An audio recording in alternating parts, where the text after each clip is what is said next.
Good evening, everyone. Welcome to another BRAP. It is Wednesday, October the 8th, and we are live. Great to be back. Have a lot to talk about, actually. Have a lot to talk about. Lots to discuss. But I give a big shout out to everyone in the live chat. Hello, everyone. Thank you for stopping by and watching the show live. If you plan to watch the show later on the replay on the YouTubes, please hit the like button. Leave comments in the comments section below. Let me add Game Logic here. Logic, welcome to BRAP, and Logic will be assuming hosting duties this evening.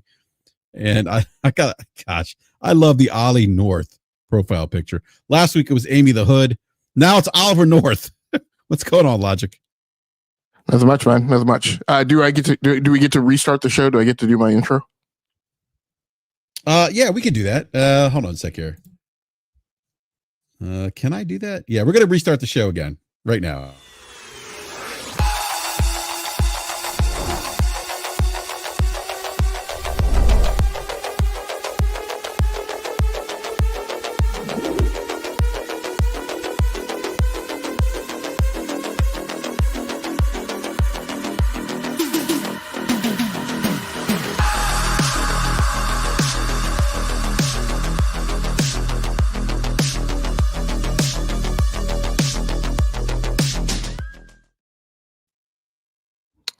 Hey, what's up, everybody? This is Game Logic from the Rounding Off Infinity Gaming channel on YouTube, one of the co-hosts of the Enough to Keep Going Weekly Games podcast on the E2KG Network podcasting channel on YouTube. And tonight, your host for the Basement Radio Arcade podcast on BRAP's channel.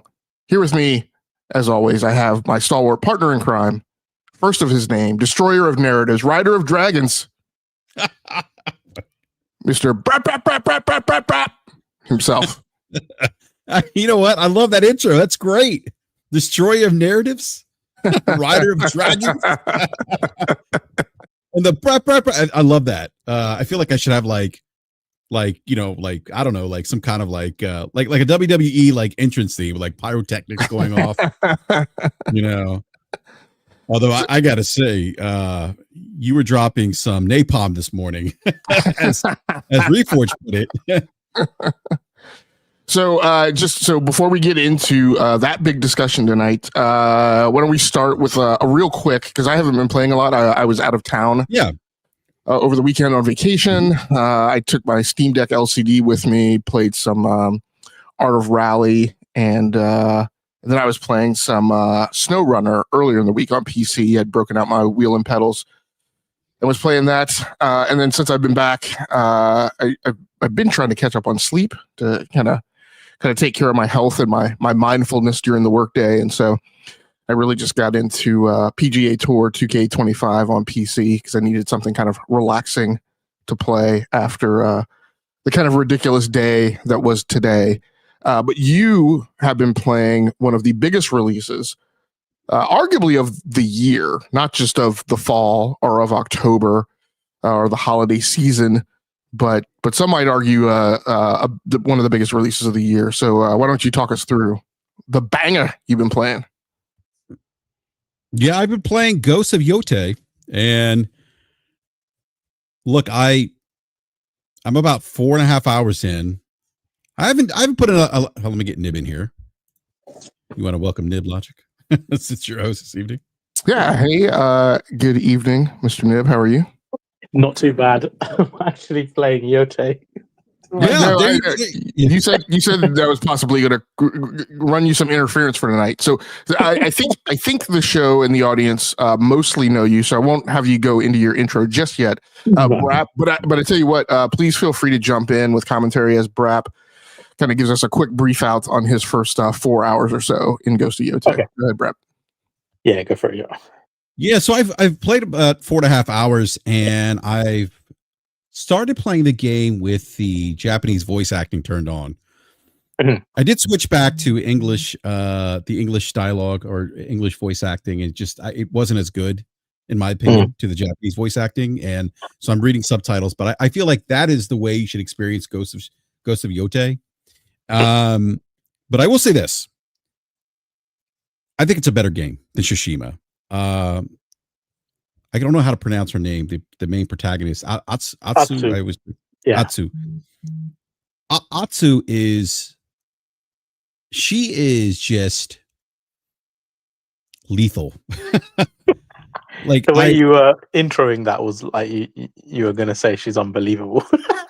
No. I mean, I think she's a great character. Actually, I said this to Logic earlier in the week. I actually enjoy her as a character, as the protagonist, more so than Jinsake from Ghost of Tsushima. And there's reasons for that. I mean, Logic and I were talking about this earlier. Jinsake came from nobility, right? And so, he wasn't like trained in the arts, or like you said, Logic. He wasn't a trained ninja by any stretch of the imagination. Didn't, had a kind of honor system where Atsu doesn't have that. Atsu is fueled by vengeance, and early on the game is, I'm not going to give away what she says, but I think sort of sets the tone for the character and who she is, and really the tone of the game. And I actually like that. I think it has a bit of a darker tone to it from the start. Now this game has me like I'm really happy that I bought the PS5 Pro now, that I upgraded, because the PS5 Pro ray tracing 60 FPS mode is fantastic. But I also have some criticism of PlayStation, that you need to start releasing more games to take advantage of the PS5 Pro, because this game looks fantastic on the PS5 Pro, makes me want more experiences like this on the PS5 Pro. But I want Sony to kind of step it up a bit, start cranking out some more games. And I know there's more games coming, but I'd like to see this kind of quality on a more consistent release release cadence than what we've seen so far. But some of the things that I've noticed early on, which I think are improvements, the stealth mechanics, the stealth combat, actually thinks much better than Tsushima. You have a multi-kill stealth option. You have to upgrade, but you have that. And so I think I think the stealth in Tsushima felt a bit too formulaic, and this seems a bit, there seems to be a bit more strategy in this, like where you have like when you approach an encampment, right, and you have your like periscope or telescope, and you can kind of like, and I don't remember if that was an option scheme where you could track enemy movement. You could do that in this, and I feel like that adds to a level of that just, to me, that just makes you a bit more strategic in how you approach stealth, and gives you a couple options away and how to approach going in stealth and assassinating the different enemies, right? So I feel like the combat's a little more fluid than Tsushima. It doesn't feel as repetitive. Like, I think one of the things that's kind of cool early on is you could pick up a katana and throw it at someone.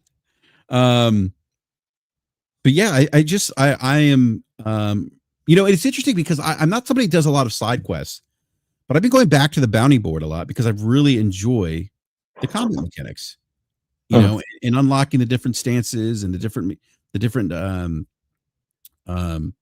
combat mechanics that you can upgrade, finding the temples where you can upgrade, learn new skills.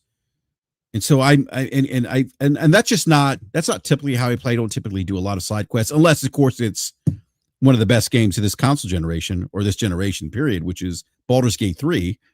But yeah, and I might add, Expedition 33 is still my game of the year.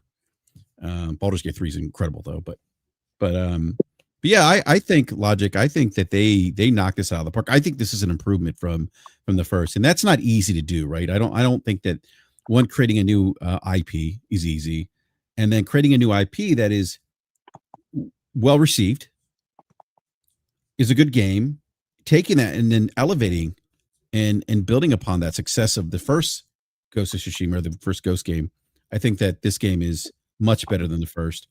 And again, it's not, I think we'll be in the conversation for game of the year.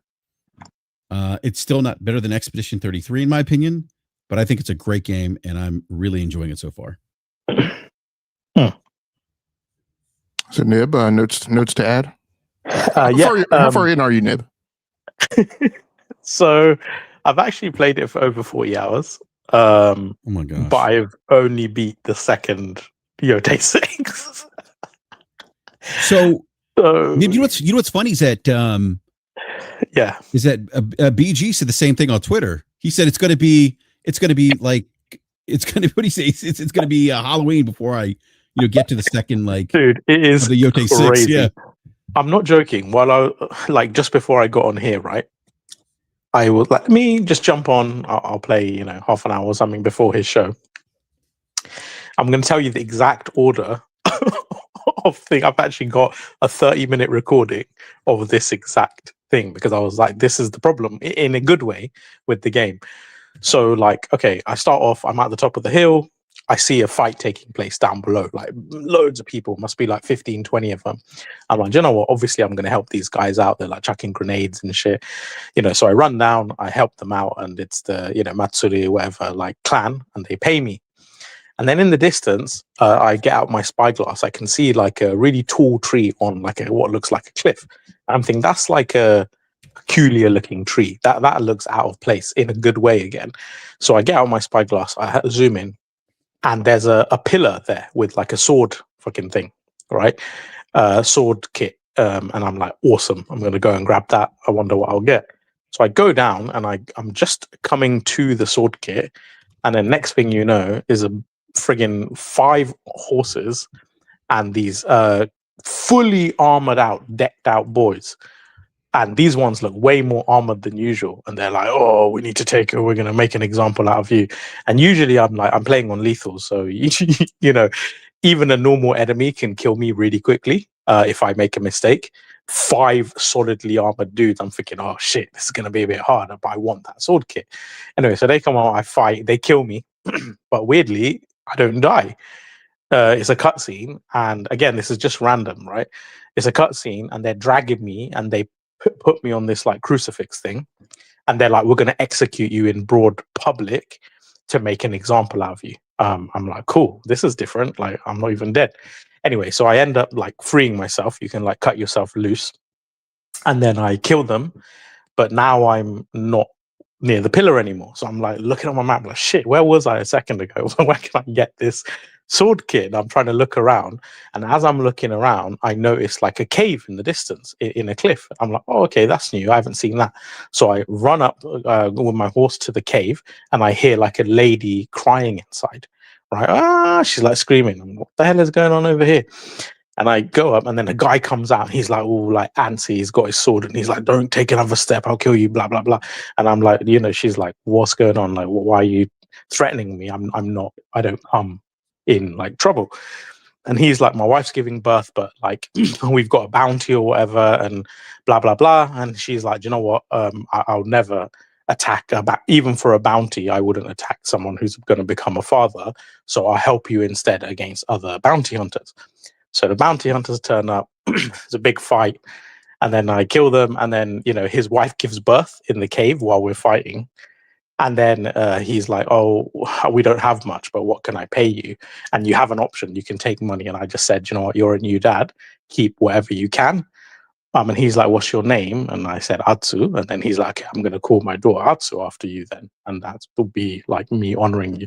So anyway, so that like within the space of 20 minutes, all these things happened, and now I'm trying to find that sword kit again. But this is why, like, it has this like carrot on a stick design. There's like constantly something, or some upgrade you want, or some shrine you because again, I'm playing on harder difficulty, and it's actually super hard. I would actually argue harder than like most Soulsborne games I've played. I feel like I've died more in this than I have in bloody Elden Ring, Shadow of the Erdtree, like legitimately way more than some. So yeah. So every little scrap of health and spirit and armor and anything I can get my hand on is like gold, basically. It's like I need every last thing, and it makes a tangible difference. So that is also why like the reward factor is off the scale. So everything I get, and the more I upgrade all my shit and get new charms and all the rest of it, like it makes a difference. It really makes a difference to my play. So yeah. And I just so not only am I really enjoying the side stuff, but then when I finally go back to the main mission, it was just like standout. I don't know who you're doing first, like which of the, Yote 6, because you can do it in any order. I did Oni first because that's. Yeah, I haven't even decided yet. I've been collecting bounties.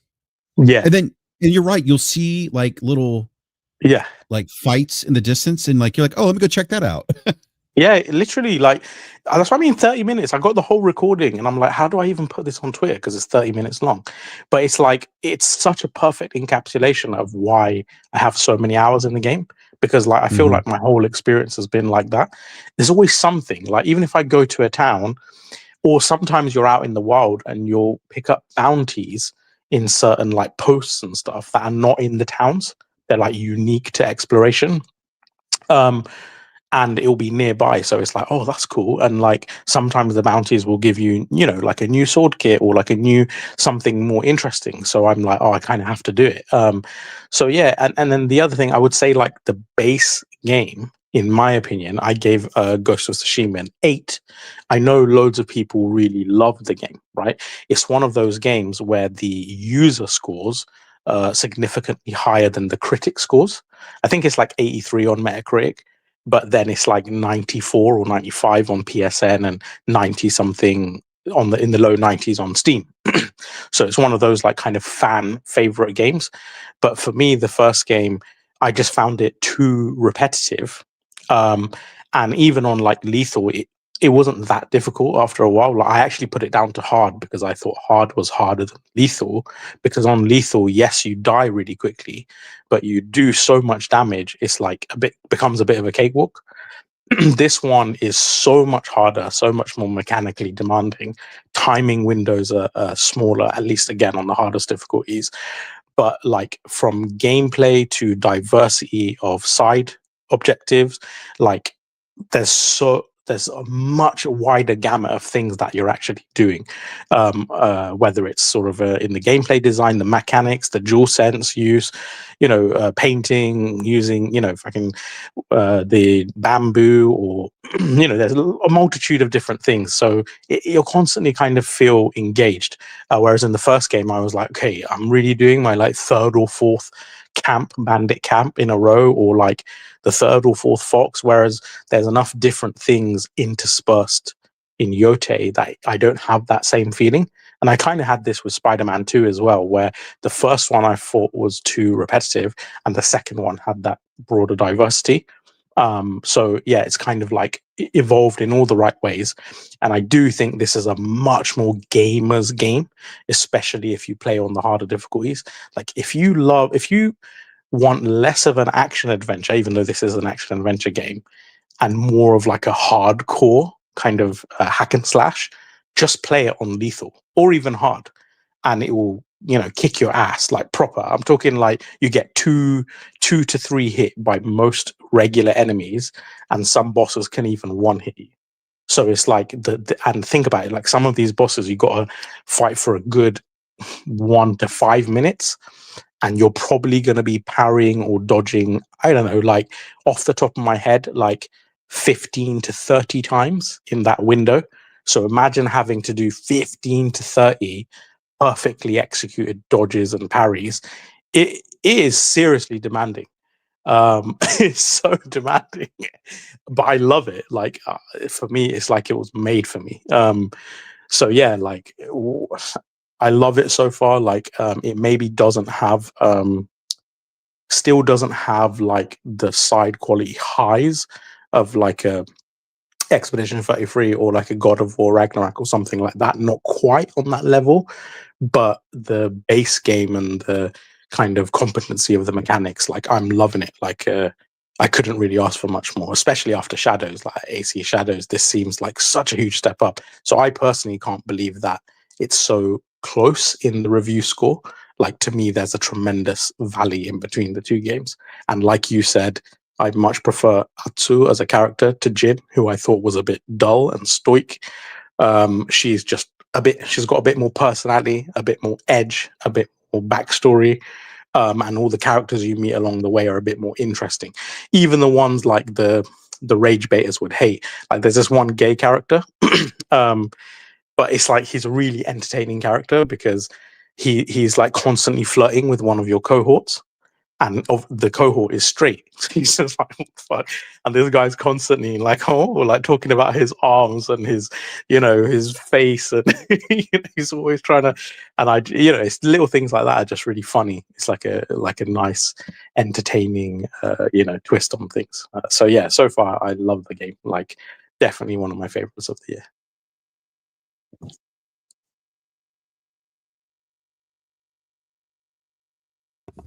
All right, maybe do we lose Logic? No, I'm here. Sorry, I was right. Pulling together an extra thing for the talk tonight. So anything else you guys want to cover on Yote?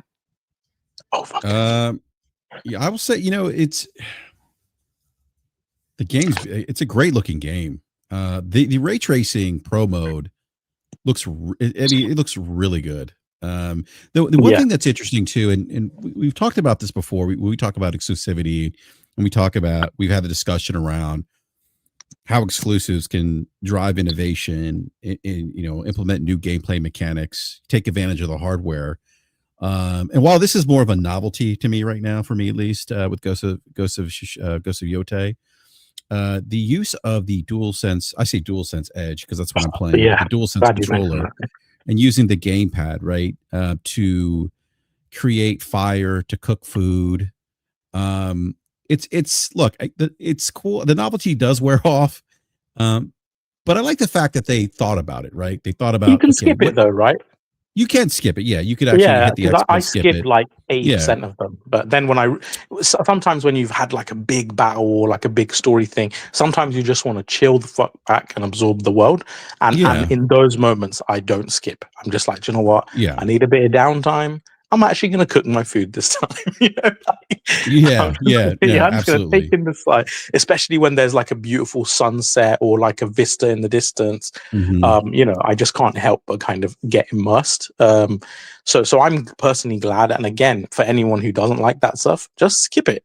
Just skip it. Yeah, you can skip it. Yeah, but I like the fact that they thought about it. Right, they put thought into it, and they incorporated the use of the PlayStation 5 hardware, in particular the DualSense, to incorporate this new mechanic, right, where you can, when you're when you're like forging a sword, right, you can use your controller to hammer down on the metal, the iron, right.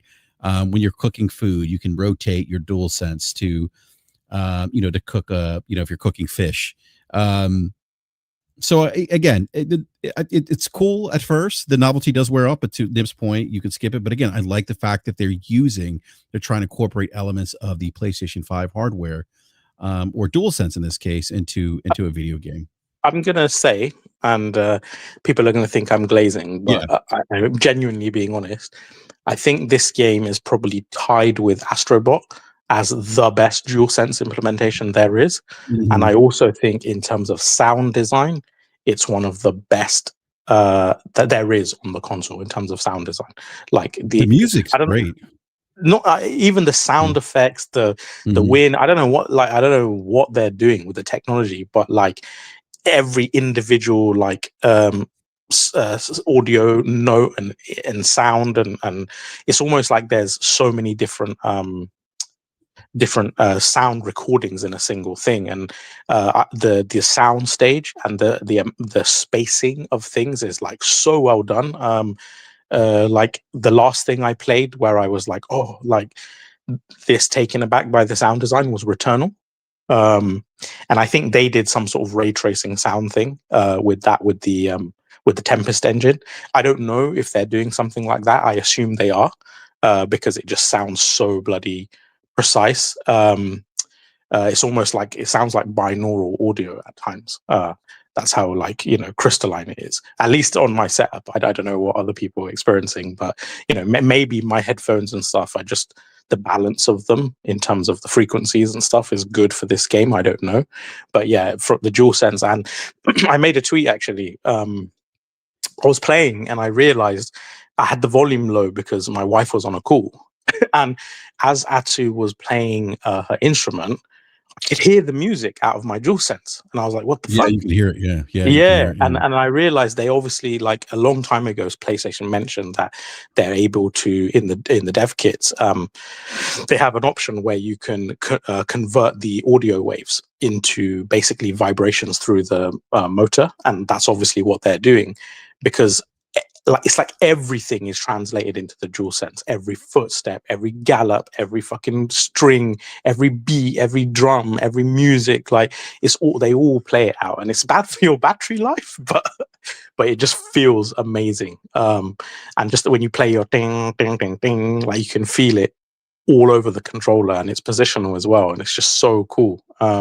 It's these little things like so yeah, personally I'm super high on the game. I'm actually much higher on it than I think critics were, and it's like all these little kind of details that I don't know, like I think we take them for granted, but think how many games like actually implement things and execute these things at this level. They don't, and it may be just minor things, but it's those attention to detail, that attention to detail that I really find compelling. So like I got to give credit where it's due. Well, Nib, I'm just glad to hear that you don't feel that people need to play the game for 22 to 23 hours like Starfield before they're qualified to really render an opinion on the game, because it doesn't get good till then. Hey, I want to bring up this one super chat. BRAP, I think you're the only one who can actually bring it up on the screen.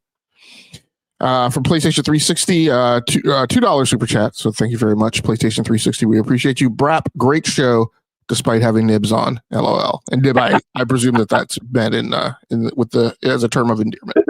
Yeah, maybe. I don't know. We'll see. Hey, well, thanks a lot, guys, for the discussion and the brief out on your experiences in Ghost of Yote so far. I do want to move on to the next topic, which is a topic on ethics in the gaming discussion and in content creation. So I apologize, because I know you guys don't always like this, but I think it's good to table set to read to you what kind of caused their kerfuffle today, apparently. And I'm not sure. So BRAP, I've got the screen share, but I think you have to present it for some reason. It doesn't give me that control. Yep. Okay. So I'll try and maybe I can blow this up. Yeah, you can blow it up. Yeah, there you go. Yeah. So this is a statement by me late last night, early this morning, I think. The problem I have with the unethical Xbox influencer content creator practices as exposed today is this. I don't have a huge problem with review codes. I don't have a huge problem with press junkets in their entirety. I do have a problem with a select, designated, organized cadre of influencers and content creators who are part of a regular cavalcade, who have been funded to attend multiple Xbox events and trade shows, and that cast a bad character spreading known misinformation, disinformation, as we're going to talk about tonight, because Marsh just brought another good example of it in the chat, corporate talking points and outright propaganda for the benefit of the brand and corporation, and then claiming that they are unbiased, neutral, and objective. Because one of these content creators actually has it in their about on their YouTube page that they are unbiased. A cabal where there are acts of fealty expected, where there are measurements of loyalty that determine whether you are in or out, where there is a time and duty reward system whereby you become a made man. But here's the main thing. And then when challenged or questioned on some of these narratives, many of which do not pass the smell test from people in software development, systems engineering, finance, corporate P&L, program management, or any array of multiple professional disciplines with qualifications above, I talk to developers, having the gall to gatekeep and dismiss those questions on the basis of you're a fanboy, you're a pony. Having the audacity to dismiss a cogent, objective, math-based assessment of the industry and consumer market behavior as you're in your feelings. Having the nerve to claim media bias when you, those content creators, are actively and directly engaged in the exchange of financial favors, having their palms greased to do the exact thing that they are accusing the media of. If you have taken a plane ticket, a paid hotel room, lunches, dinner, drinks, gifts, access, and insider information you use to monetize your YouTube channel so you can make reviews, and then you've been out here calling other people fanboys and biased. Absolutely disgusting. A quick aside here on metrics. Look, I'm not a big social media analytics type person. That's not my goal or objective, and I don't hugely pay attention to that stuff. But I did watch this one today. This tweet has 12,800 views, which isn't in and of itself that huge. I have tweets that have gone wider than that. But what I will say is that in my pulse check of whether or not the public agrees with me, there are 141 likes, 34 retweets and posts. Of those that are quote tweets, there are about 6 to 8, and only 2 of them are like negative, right? Logic, how many followers do you have? I'm sub 600. I'm incredibly small. So that's very strong then. Thanks. Yeah, appreciate that. Yeah, because you got to look at it in terms of your actual outreach, like how many people you actually have following you. So yeah, given that and those metrics combined with your follower list and the fact that it's such a long tweet, because most people can't be bothered to read more. So yeah, it's strong. Well, thanks. I appreciate that. And like I said, so in the tweets on the couple of people who disagree with me, like Crispy Bomb, who got engaged in a logical exchange with me that he was not well equipped for, and he then failed out of the loop when he was just proven. Sorry, who is this? This is Crispy Bomb. Oh, that guy's don't even waste don't waste your time with him. He stocks bread at Walmart. I wouldn't even waste your time. So his retweet, his quote tweet, refuting it, 409 views, 2 likes, 1 response comment, which was mine, calling him out for quote tweeting it without mentioning me. And then the other one that this one like didn't make a peep at all. It had 7 views, no engagement. And then this other one did have 1,400 views, but out of that, 11 likes and 1 retweet. 3 comments back, again, one of which was mine, calling the person out for quote tweeting me without mentioning me. So my point of that is only to paint the picture that, as far as I can tell, because look, as I tell you guys every week, this is not something that I felt like knew that I was right about. It was just my opinion and perspective. But it was interesting to see that in general, the public consensus on Twitter is that they agree with my sentiment. So I want to talk a little bit through like what this is, what this means, why it's different, and so people understand it. And so the first thing I want to paint the picture is like who it was about. There were a couple large influencers. Yeah, go ahead, BRAP. Were you going to jump in? No. Well, I was laughing at the fact that you're going to name them, but I think that's the right thing to do. Yeah, and I want to give a little bit of context to this, because this conversation too was sparked by the leaker Sneakers, who also leaked that the first party Xbox hardware is kind of up in the air. He mentioned that the Xbox marketing team had used a calculated budget to foster parasocial relationships with influencers and consumers. And I know for a fact, in having conversations with individuals who are influencers, that what Sneakers had mentioned is that that this you talk to these individuals, that was a real thing.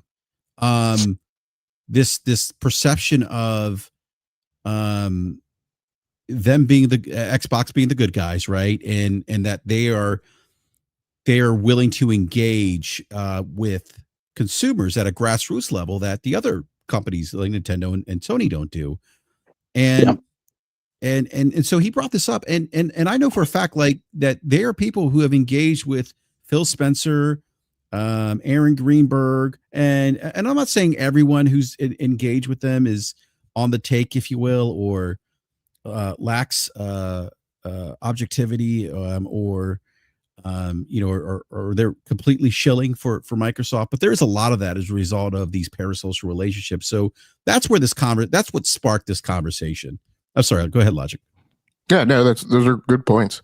And so yeah, that's a good place to go. Who it was about, and I know what you're saying, Nib, that so I'm actually not going to name the people, but what I am going to say is that what I saw or became aware, I was made aware of a couple of several personalities who have thousands of followers. Right, again, I'm sub 600, who. I don't know that they were talking about my tweet. Maybe they were talking about others. My tweet kicked off a lot of like spurs of conversation. So maybe it was things like that they knock-on effects that they saw. Apparently, these people who have thousands of followers felt that I was talking about them, or felt that this tweet was about them, or felt that this topic was about them. most of those people I have muted or somehow other suppressed so that I don't see their content. So it wasn't about them. It was actually incited by thoughts and feelings that I was having in mulling over this topic of the Game Pass price increase, where I considered, and I wrote and posted about this on Twitter, that, you know, there were influencers out at Tokyo Game Show the week before the Game Pass price increase who are in photos, who were, you know, glad handing and hand clasping with the GLT. And as far as I know, as far as I believe, I would assume those Xbox corporate executives did not give those influencers any heads up, like of you know, what was a veritable shitstorm that was going to be kicked off the following week. And I'm like, that's the type of thing that should be considered, right, in whose content you're listening to and paying attention to, right? That there's this cadre of Xbox influencers and content creators who Xbox only passes the good news to. Exactly. Yeah. 100%. And has them, and then deploys them like in mini fire teams, right, across the landscape of social media to spread the good word. Like, you know, like, you know, no offense to anybody's religion, but like Mennonites and Jehovah's Witnesses who show up at your door, you know, to tell you that this is the church you should join, right? Like, but they don't tell them any of the bad news. They don't tell you any of the enshittification and choke point capitalism type things that they're doing. You know, you have Phil Spencer on a stage with Ryan McCaffrey in a quote unquote interview, which I feel was absolutely staged and scripted, with a bunch of people in the room who were this is the exact thing we're talking about, who were being given gifts, right? Who were being given tchotchkes, right, to clap. And it makes the comment that, you know, I don't want to do slimy platform things to you to force you to play the way I want to play. And then that individual comes out with this tiered system, which is full of stuff that people don't care about. Paywalls day and date, which isn't the first time. They paywall day and date last year, right? But after the promise of day and date, and does exactly slimy, you know, not, okay, if you want to argue not slimy platform things, then the way I articulated it was slimy service things, right? To get you to play the way they want to play, to get you to consume the way they want you to consume. Because what they've been telling you since last year is that there's really almost no point to be in Game Pass, right? If for your original reason that you got in, which was for day and date, other than to be on Game Pass Ultimate. So at any rate, you know, who this was about, it wasn't about anybody specifically. It was about the generic trend, and it wasn't even initiated by the influencers that I saw concerned that I was talking about them, right? It was initiated by a completely separate set of influencers, you know, for adjacent behaviors. And so now I want to talk a little bit about the corporate content creator barter exchange system. I gotta find this thing. And then BRAP, I'm gonna share this, and then if you can bring it up on screen. Oh, fuck. These fucking sphere guys were so hard. I actually can't read them. So no, but I was gonna say to your point though. Oh, sorry. Unless you're trying to find them. No. Yeah, go right ahead. Yeah, I mean, I remember reading a comment. I think it was maybe to your tweet. I can't remember. In response to it, but someone mentioned like Jez Corden, who is the co-chief editor of Windows Central. But it was a comment about how, did anyone notice how he, none of the bad news, he always has insider information around Xbox and leaks and details, whatever, but none of the negative stuff has ever been, he's never leaked any of it, you know, whether it's, in fact, he's done the opposite. Like when he's refuted it.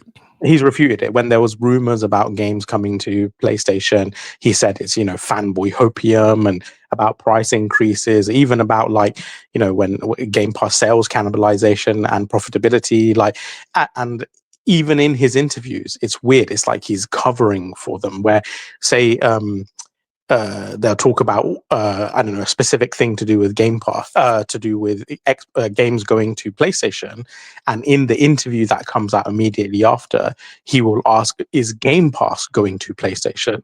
When that was not even the rumor to begin with. So it's like, and then he'll say, "No, Game Pass is not coming to," and then he'll put up an article, and it's like, well, that was never the point to begin with. So you're running cover for something that is completely misplaced, you know. So, but anyway, like, and he'll continue to do that kind of everything. And I kind of get the impression, and that's what the tweet was alluding to, is the insiders that he does have essentially just deploy him for Microsoft PR when they need something done, when they need a bit of positive information, when the heat is on because of some rumor. Yes, Jez Corden's our man. Just throw him a bone of something, and then he'll write an article. He'll, go against it, even if he looks silly afterwards. And it's just like one of those things where, like, does he not realize yet that he basically is just a tool for positive PR, and literally none of the business decisions, strategy shifts, pivots, none of that is actually, he's not informed of any of that stuff. He's in the dark about it. Maybe he doesn't care because at the end of the day, they butter his bread, and that's how he gets views and stuff. But like, the thing with me, credibility and accountability matters, right?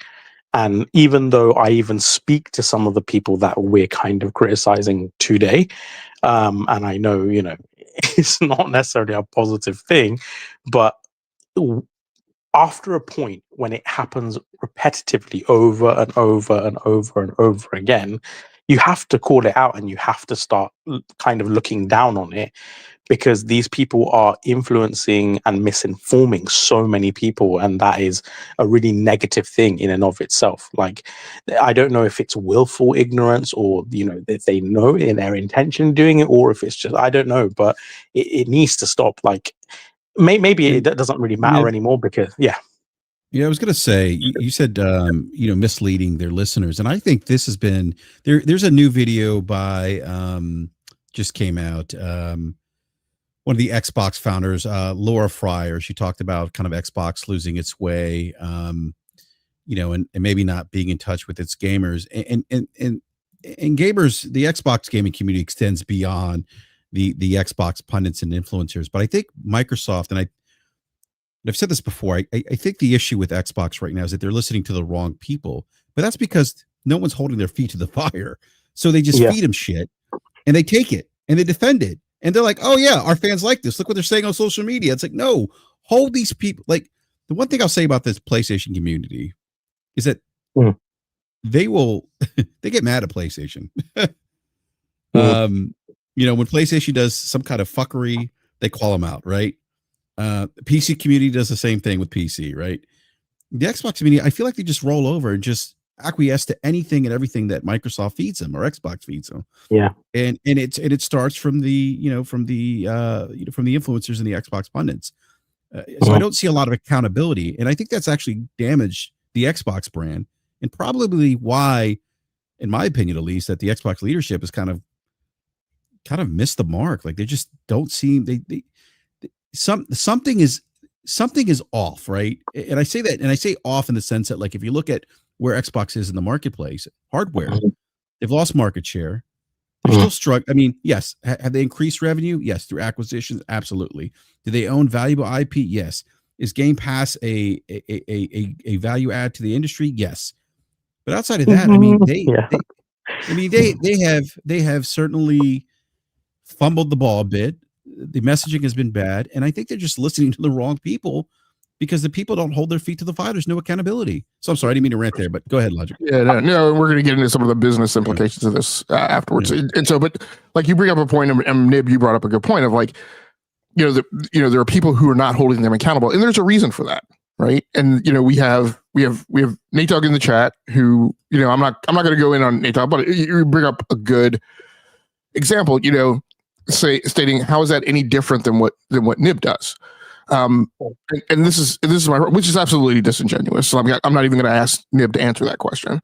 But I do want to walk through why it is different, because a lot of the dialogue around that tweet that I put out today was, well, this is how it is. It's access journalism. How is that any different? Like, when somebody goes to do a preview of games, like, they're always done this and that. And I'm like, no, but there's a thing when it's transactional, and then there's a thing when it's a relationship. So this is why I put this chart together, because I saw a tweet from a person who said, well, this is all because we've done hard work, and you guys aren't doing hard work, and therefore you don't have these, what they quote unquote, opportunities.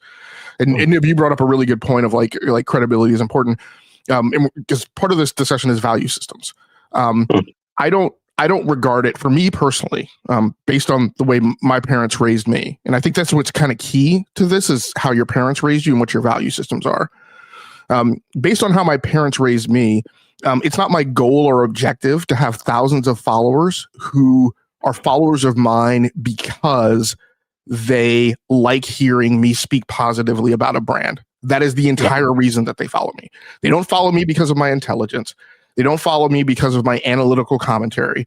They don't follow me because of my domain expertise. They don't follow me because of my ability to decompose these really complex things and put them together in ways people can. They don't follow me for any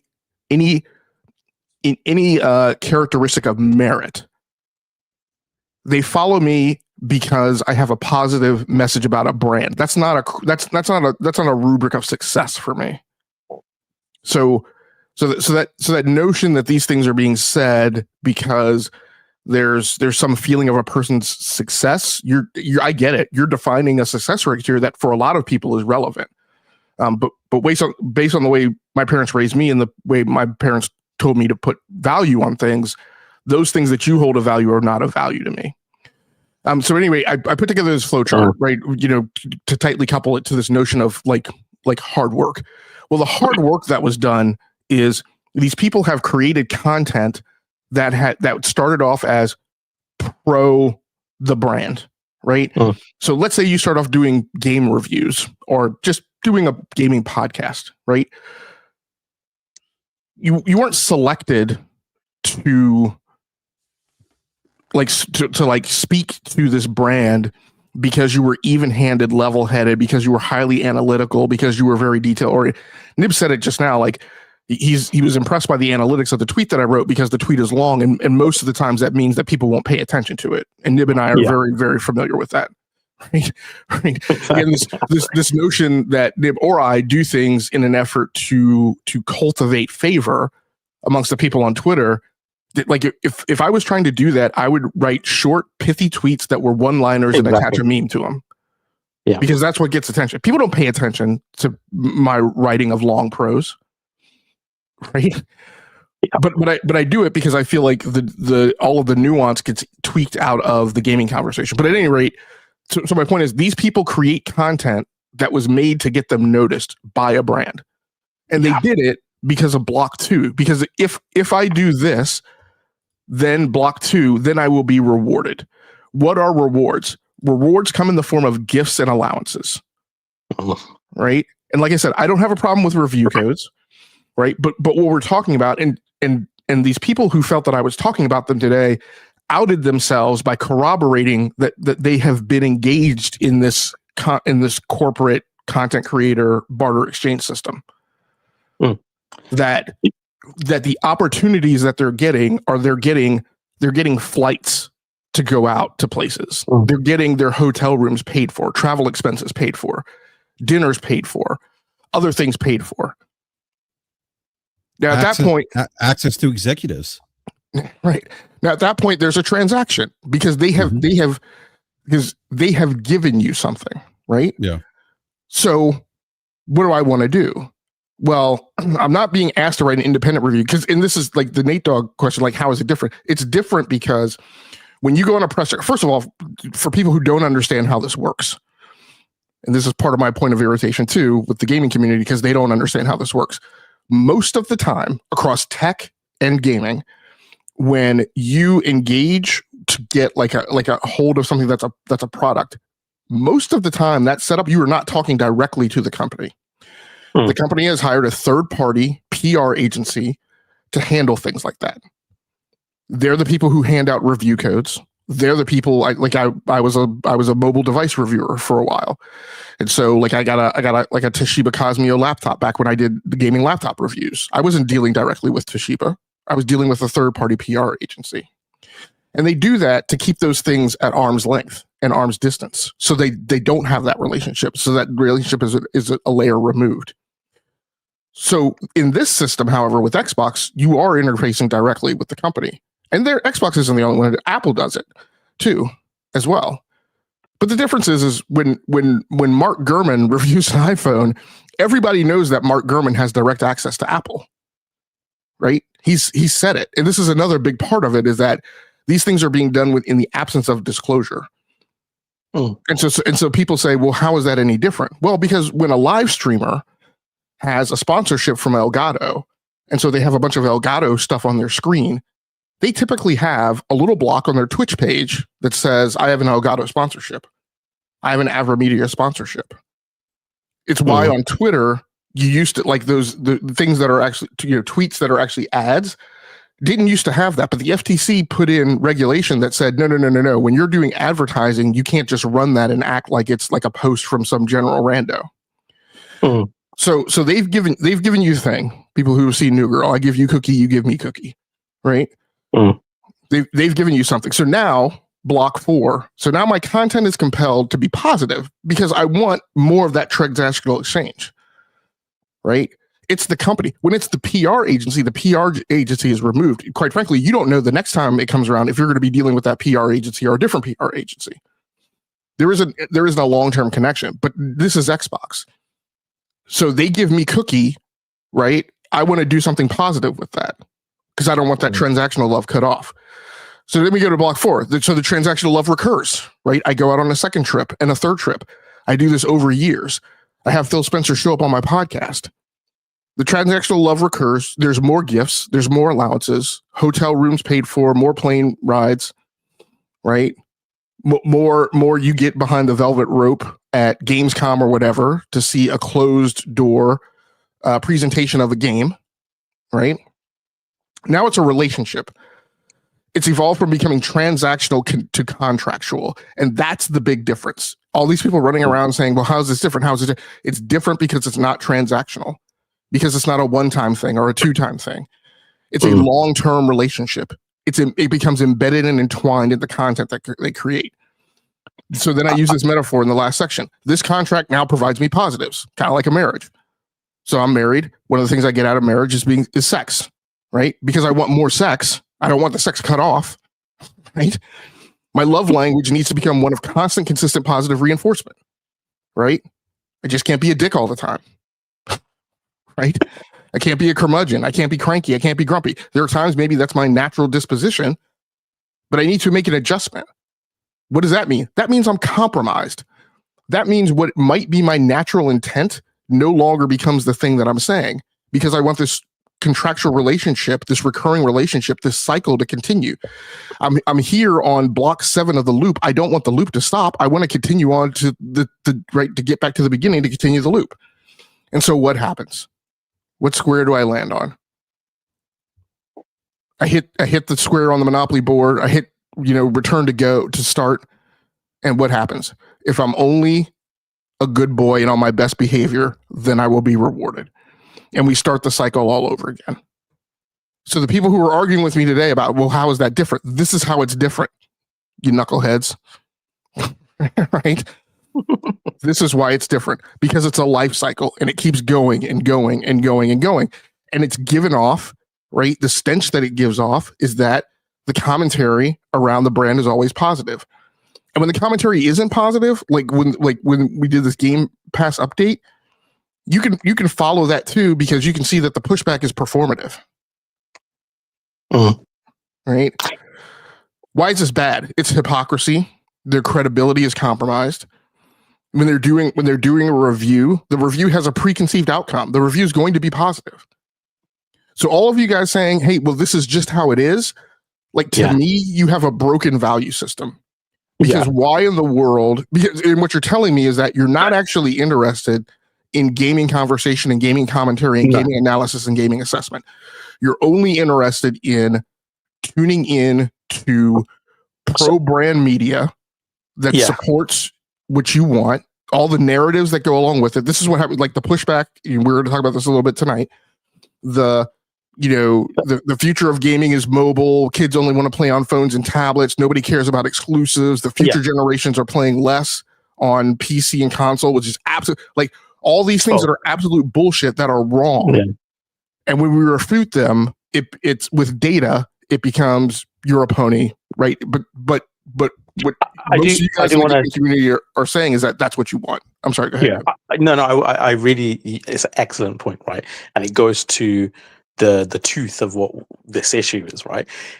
You said you don't actually want actual insight, actual data, actual information, but that goes to the heart of it. And I also think that is one of the ways that Microsoft and Xbox itself has actually fundamentally misread the kind of marketing they do and who they're actually adopting with this marketing, because essentially what they've procured is a kind of echo chamber marketing, right?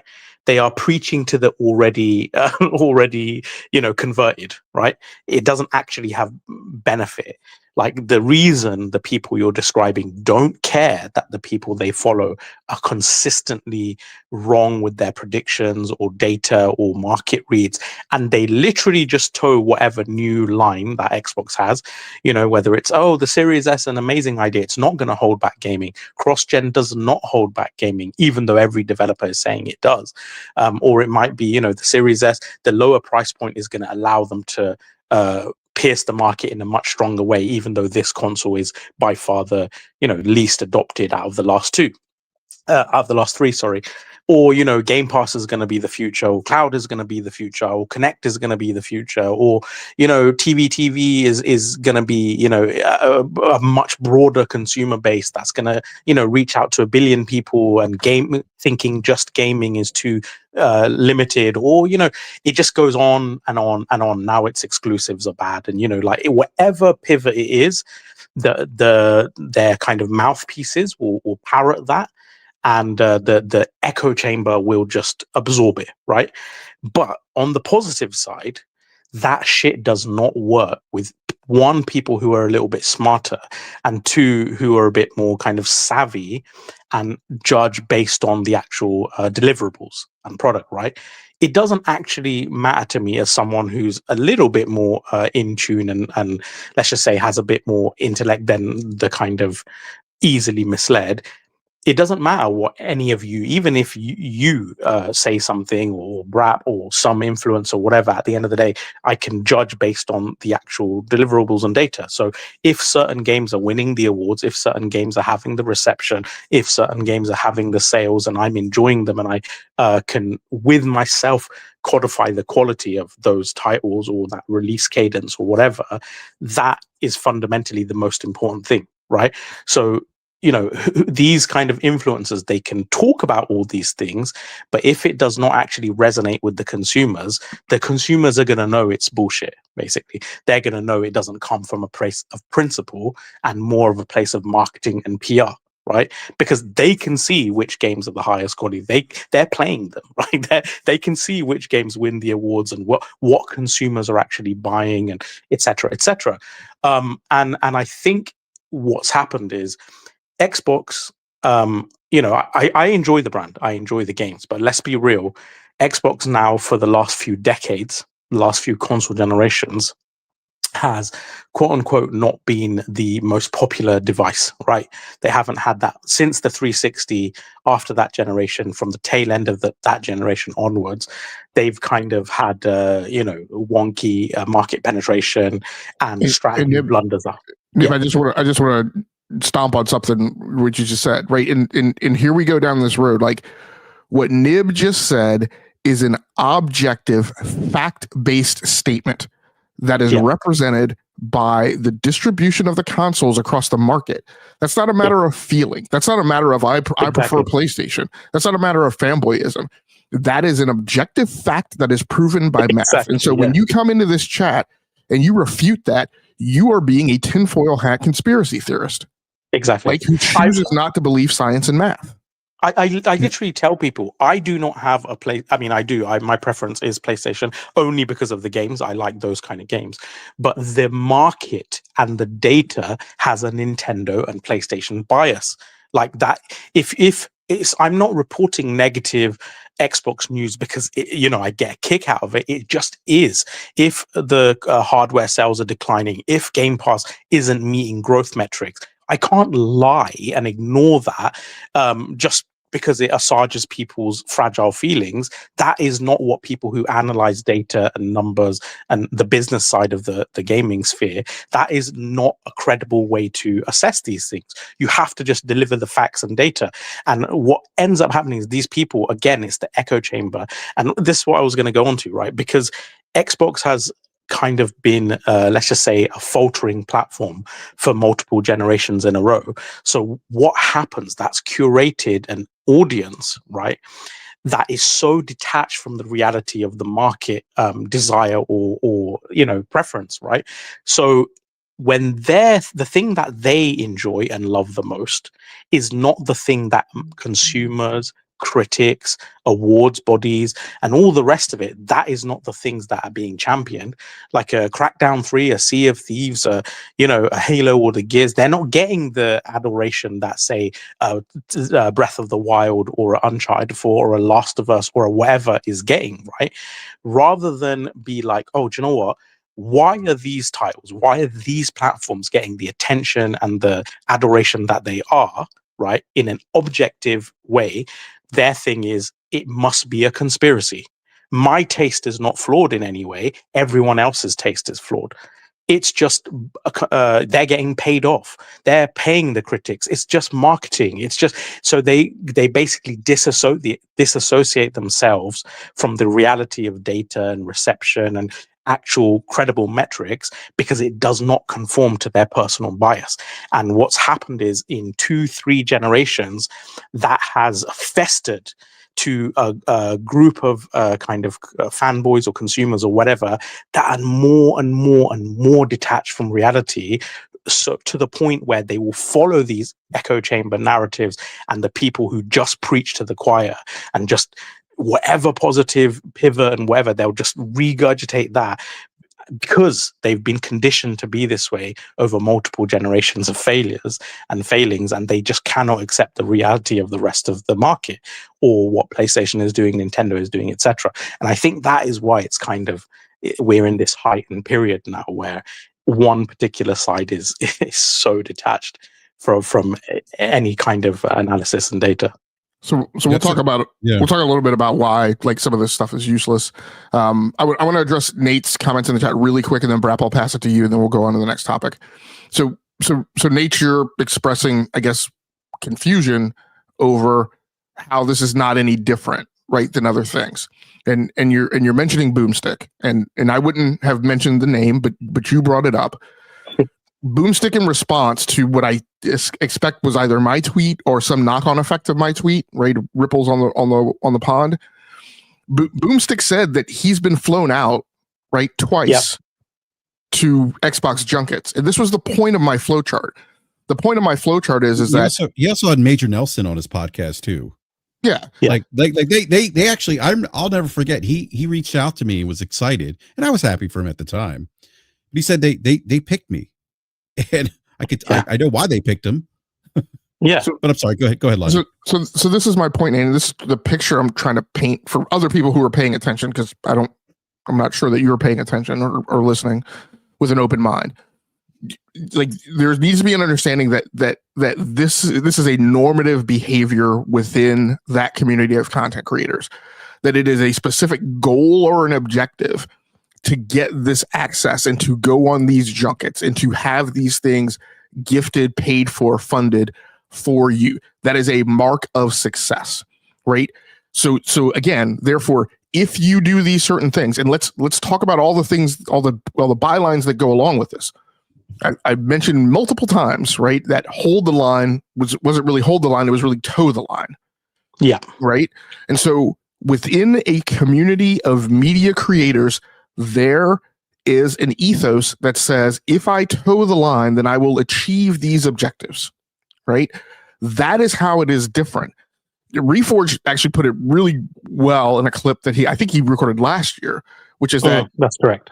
There's a such thing as bias, and bias is okay. Like, even being a fanboy is okay. Like, I don't care. Like, if you love Xbox, great, right?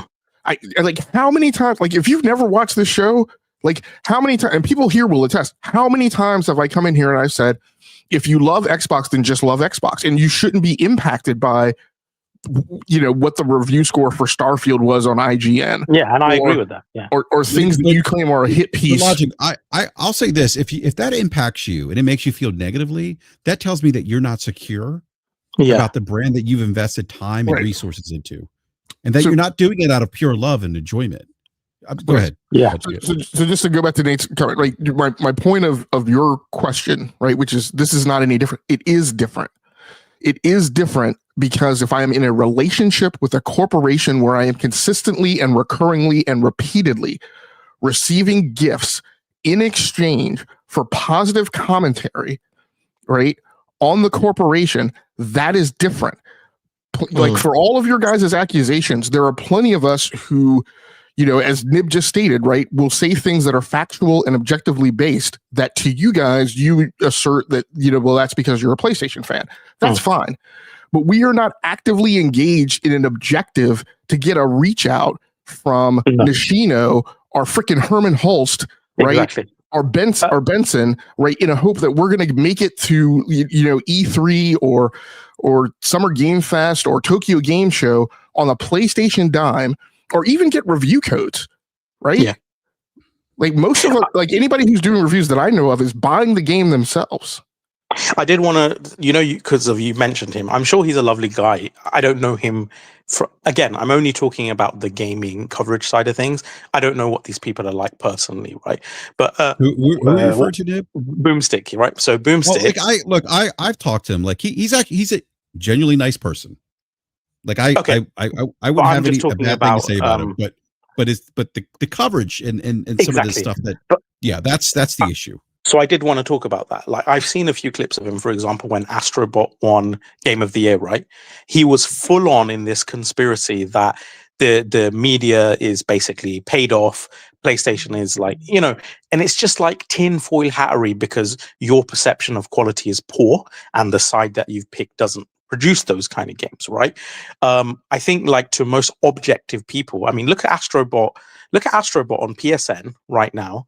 That it's purchase confirmed scores, right?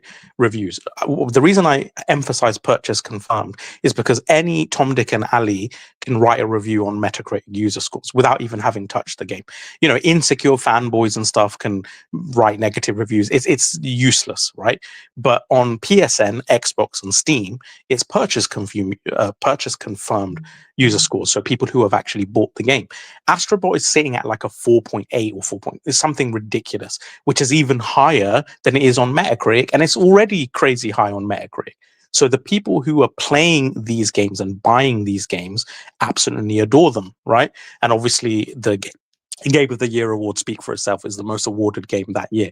But his thing, what he was pushing is that, again, the industry is paid off by PlayStation, even though many games, PlayStation games, have lost to third parties and other publishers, etc. And this is the same guy who then is platformed by Xbox, who's flown out by Xbox, who has Paris on his show, who's supposedly, such a neutral and sensible sort of reportage kind of, influencer. And yet these are the kind of people who are mixing, and these are the kind of things that are championed. And I just think it's such a weird thing because, and it's not new. Xbox, even Tim Dog, and I literally am on a show on Mooch's podcast with him sometimes, and I like the guy, but some of the things he's shared in the past has been really out there, right? And yet these are the kind of people who Xbox championed until they stopped being so positive, and then they were cut off, right?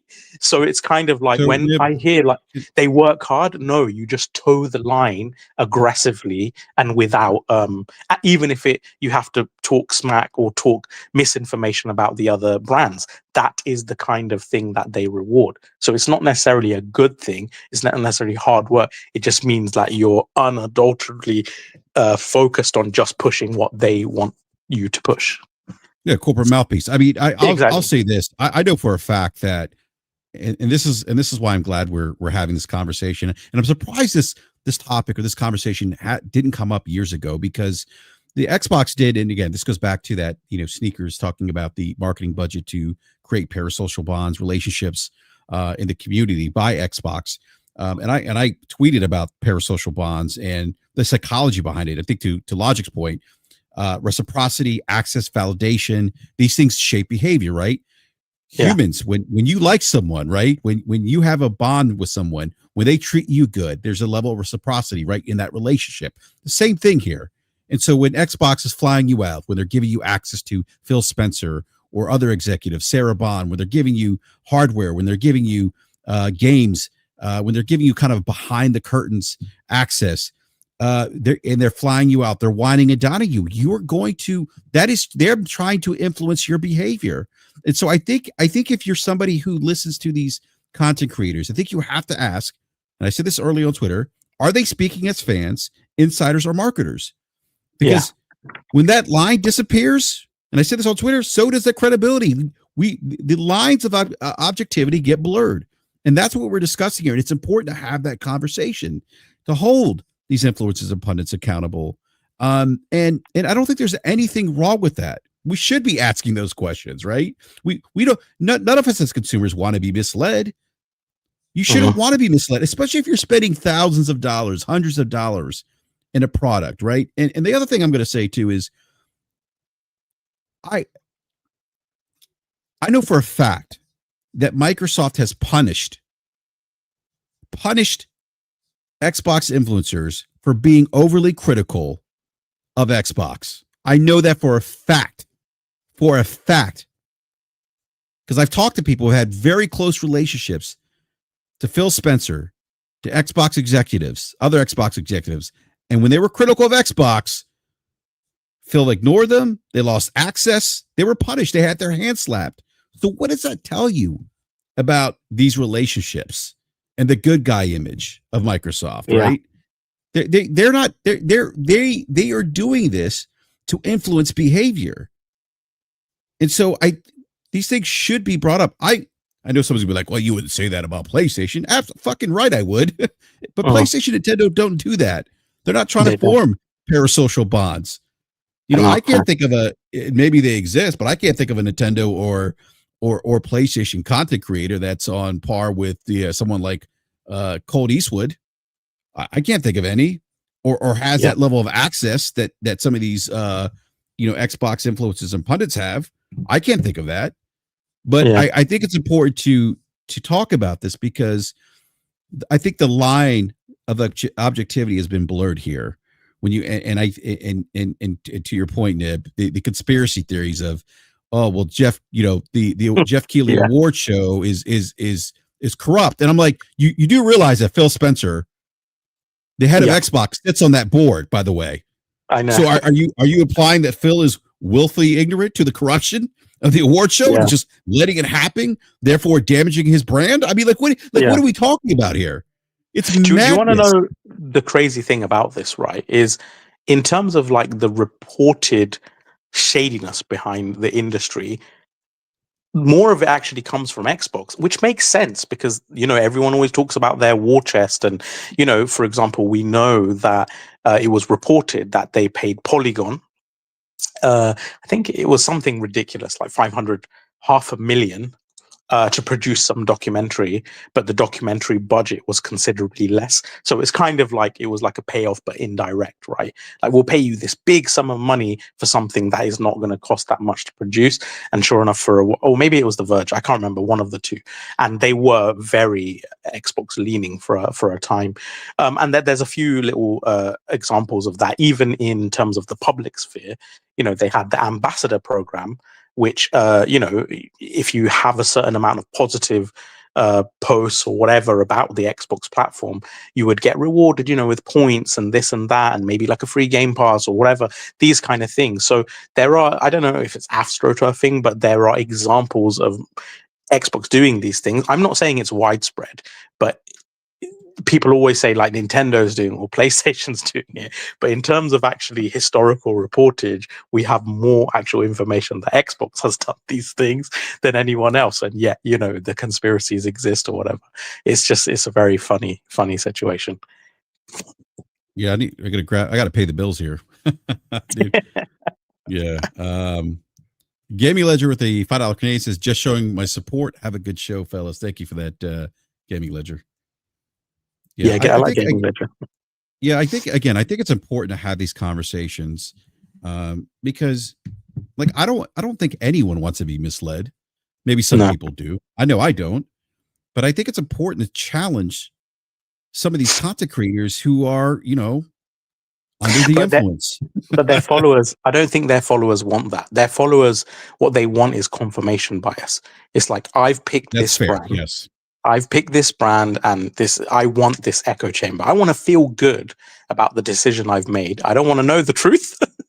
Just, just give me what I want to hear. Like, make me feel good about this purchase. And that's why, like, they come at us, right? Like, and it's so weird. I don't like doing the whole told you so thing, but how many of the things that we've discussed over the years, about every type of product, whether it's Game Pass or cloud or, the Series S and stuff, has come to fruition, right? Even on the PlayStation side, like, with VR2, about it being very niche or whatever, it's not like we're saying, oh, VR2 is going to sell, through the roof. And like, we're sensible with our analysis of things, right? I even said on Mooch's podcast, I don't think Death Stranding 2 is going to sell huge numbers. I don't think it's that kind of game. It's like more of a niche genre, despite the marketing behind it. And it's done well, but I don't think it's, blown the roof off. Whereas I think Yote will probably do better. But it's these things, you have to be objective. Like, just because you have a bias or whatever, your predictions, your assessment, your analysis has to be grounded something foundationally in the data. And these people don't do that. They just will absolutely devoutly champion whatever pivot Xbox does. And it's weird to me that that echo chamber is perfectly fine with that. Like, that they're okay with just, that it's crazy. It doesn't make any sense. I mean, it's but I don't disagree with you, Nib. I think part of it's they want that confirmation bias. Yeah. But again, I mean, I think it speaks volumes when I know individuals who've been quote unquote punished by Xbox for being critical. I mean, think about that. Think about what that means. Think about the sincerity of Xbox, Xbox leadership marketing, like what does that tell you? Like, you if you're critical of us, we're going to cut you off. We're going to slap your hand like you're a child. Like, that's not okay. Like, that's actually kind of, in my opinion, I think it's just frankly weird. Because I'm not aware of, and please, if anyone knows for sure whether Sony or Nintendo do this, or Steam, or EA, I can't recall being aware of any of those other companies doing this. So it's just odd, very odd. And sorry, Logic. I mean, the only thing I can think of, like, for example, on the PlayStation side was I forgot the name of the outlet now. Survivor, I think. So in their Death Stranding review, the ones that always give like PlayStation low scores, But the funny thing is, even despite that, even there being statistical evidence, right, outside of the margin of error, that they in sort of grade PlayStation first party games lower by a high margin, by the way. It wasn't a small, it was like 12 points or something lower than their average versus the Metacritic. But despite that, PlayStation still gave them codes and everything. It was in their Death Stranding 1 review where they insulted Kojima and said basically this game was a waste of time and should never have been made. I think that crossed the line because it went into the kind of unprofessional kind of side of things, and that's why PlayStation cut off their access. It was not because they gave it a bad score. In fact, Survivor prior to that had given loads of PlayStation games bad scores. It was more the content and the sort of insults and stuff they were throwing. So I just think people need to recognize that was a very different type of scenario. So I want to move on to the next topic, which dovetails into this, right? Because it's a matter of, again, the narratives that go around, but also it's part of kind of our continuing decomposition of the things that have gone on with Game Pass. So this news article over on VGC by Chris Scullion, more than 60% of U.S. game players only buy 2 games or fewer per year, survey finds. Now, this is follow-on to the same statistics that Matt Piscatella did on an appearance on Kind of Funny Games Daily back in February of this year. But I'm glad they ran it because I keep needing to record these percentages somewhere where I can easily reach for them because I quote them like every other week. So I'm going to try and just kind of quickly run through the percentages because I think they're the only things that are really material. And just to close off the discussion with Nate Dogg. So Nate Dogg's accusation or counter was that, well, I brought up the example of Mr. Matty Plays, and you guys ignored that. Well, I didn't ignore it. I didn't see it in the chat. I'm doing the podcast. I'm pulling up information. I can't see every single message that goes by. But here's what I'll say, and the same response that I gave to somebody else. So I've given a checklist of behaviors, right? And they are and statements. They're not or statements, right? So if you are flown out, right, and you make a positive review or a negative review, right? That's not the rule set. The rule set is I go out, I keep going out, I go out over and over and over again, and everything that I say about the brand is positive, right? And I keep getting these gifts exchanged. That's the rubric. So if Matty Plays falls into that rubric, then yes, he's guilty of the same transgressional framework that I'm talking about. It doesn't matter what the brand is. But what I am saying from the Xbox community and the group of content creators, the regular recurring group of content creators, is that it is programmatic, it is organized, it is consistent, it is systemic, right? It's the same actors participating in the same barter exchange system, like over and over and over again, and then utilizing the same tactics every time they are challenged or refuted or questioned or criticized, right? In the takes and the narratives that they try and push, right? It's the hypocrisy of them pushing back and saying, you're a fanboy, you're only saying this because you love PlayStation, you're in your feeling about exclusives, when at the same moment in time, they are receiving corporate gift exchanges, right, for that positive commentary. So anyway, I just want to move on to the next thing. So let's quickly talk about these percentages. We've covered these before, but we'll bring them up again. 4% of gamers buy more than one game a month. 18% of players in the US buy a new video game once every 6 months. So that demographic is talking about, those are kind of the way I stereotype them, admittedly, is that these are the people who buy COD and Madden, or Madden and Football Club, or NBA 2K, right, and Madden, right? It's some intermix of like those not quite gas games, but kind of sort of gas games, who maybe play a lot of Ultimate Team or whatever, but like they have their steadies, right, that they buy, twice a year. And then 12% who buy once a year. 33% of players buy a new game less often than once per year. So meaning a combined 63% of players only buy 2 games or buy 2 games or fewer each year. 22% of players buy a new game once every 3 months, 10% saying they buy one roughly every month. So it's a bunch of other percentages, and the picture starts to get muddled. But I think the key brackets that I go on are the 4, 18, and 12. The other percentage that he cited earlier in the year was that I think he said 30% of gamers will not buy a game at all this year. Right? So they're just going to continue playing the old stuff or continue playing free to play or whatever. What is the point of this? And Nib, you brought up a good kind of point of analysis that I'll let you get into today. I would say my quick kind of pithy comment about this was that what this shows is that there's a bunch of people who aren't interested in frequently accessing new games, however you want to characterize it. And what I would say is, if I wanted to be deferential and generous and just say, hey, take these numbers and double them and assume, for the sake of argument, that there are people who aren't buying these games because of cost, right? I only buy more than one game a month because they're so expensive. I only buy 2 games a year because they're so expensive. So double those percentages and just assume that that's the pool of people who would be interested in accessing a game at that level of frequency. So right, so what I'm saying is that if the cost is the barrier, let's assume 8% of people are even interested in playing more than one game a month, or triple if you want to. Let's say 12% are interested in playing a game more than one.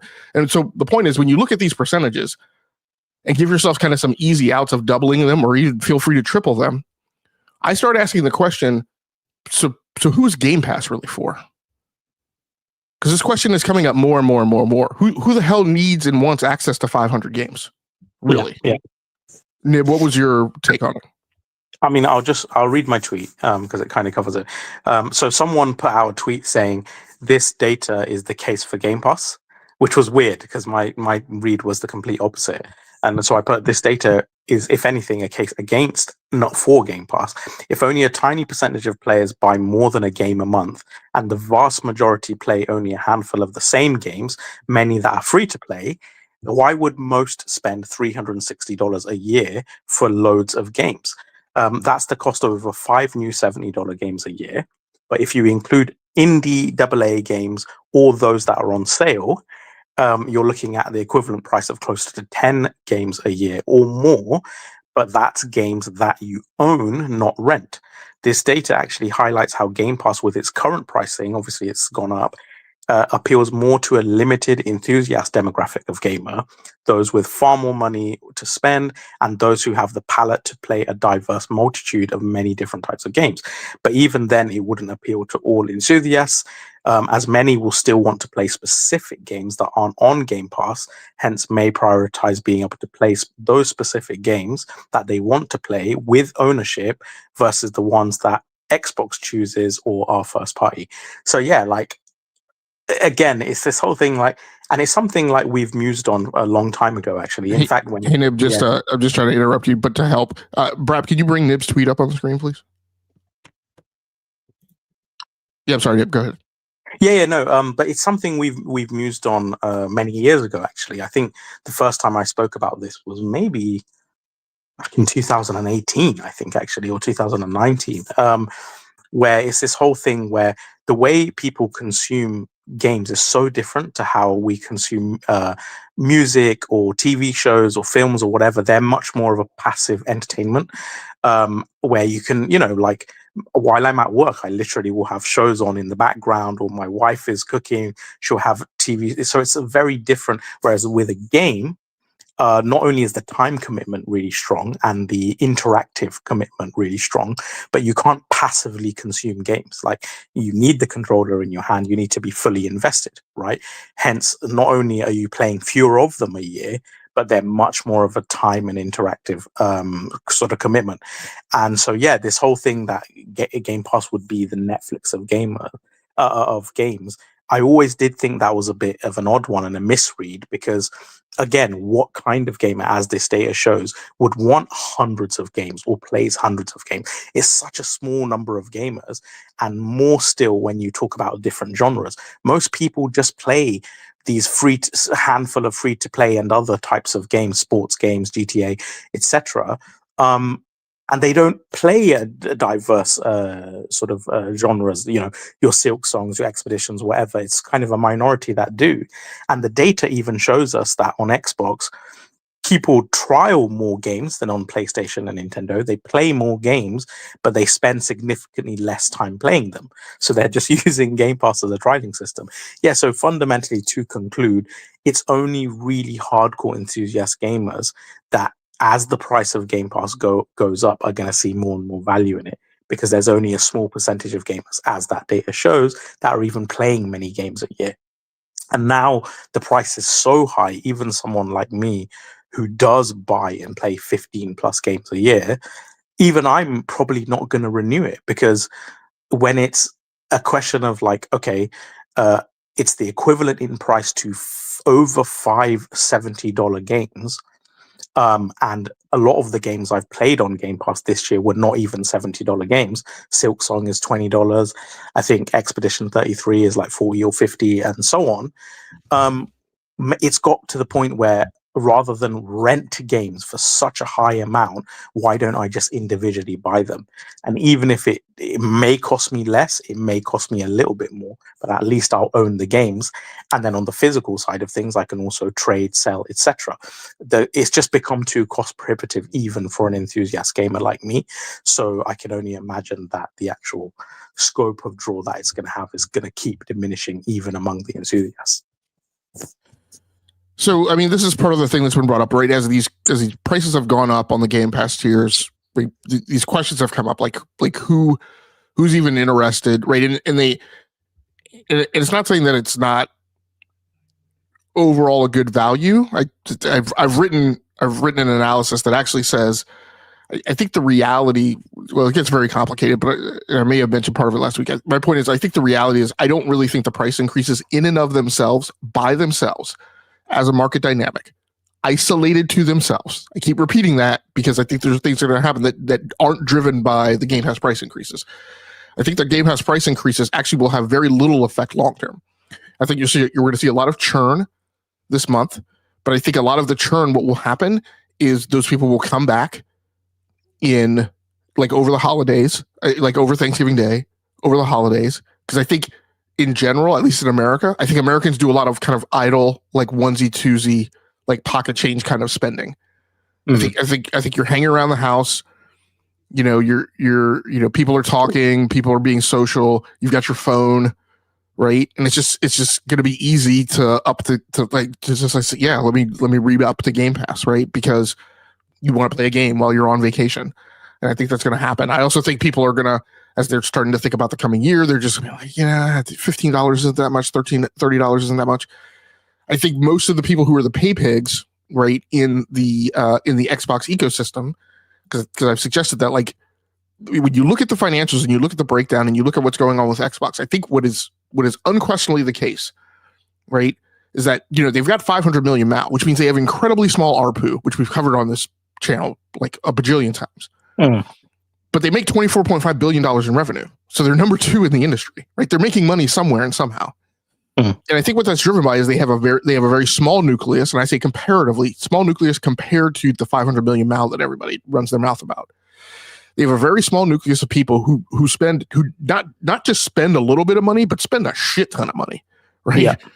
So like they'll pay the $30 for the Game Pass, they'll buy games, right? They'll buy peripherals, they'll buy hardware. These are the people who pre-ordered the Asus ROG Xbox Ally X at $1,000 and were unshaken, right? Had got no sticker shot from it, right? Those people spend, and that's fine. And I think Xbox knows that, and I think Xbox is highly dependent upon those people. And I think Xbox said those people are going to continue to spend $30 a month.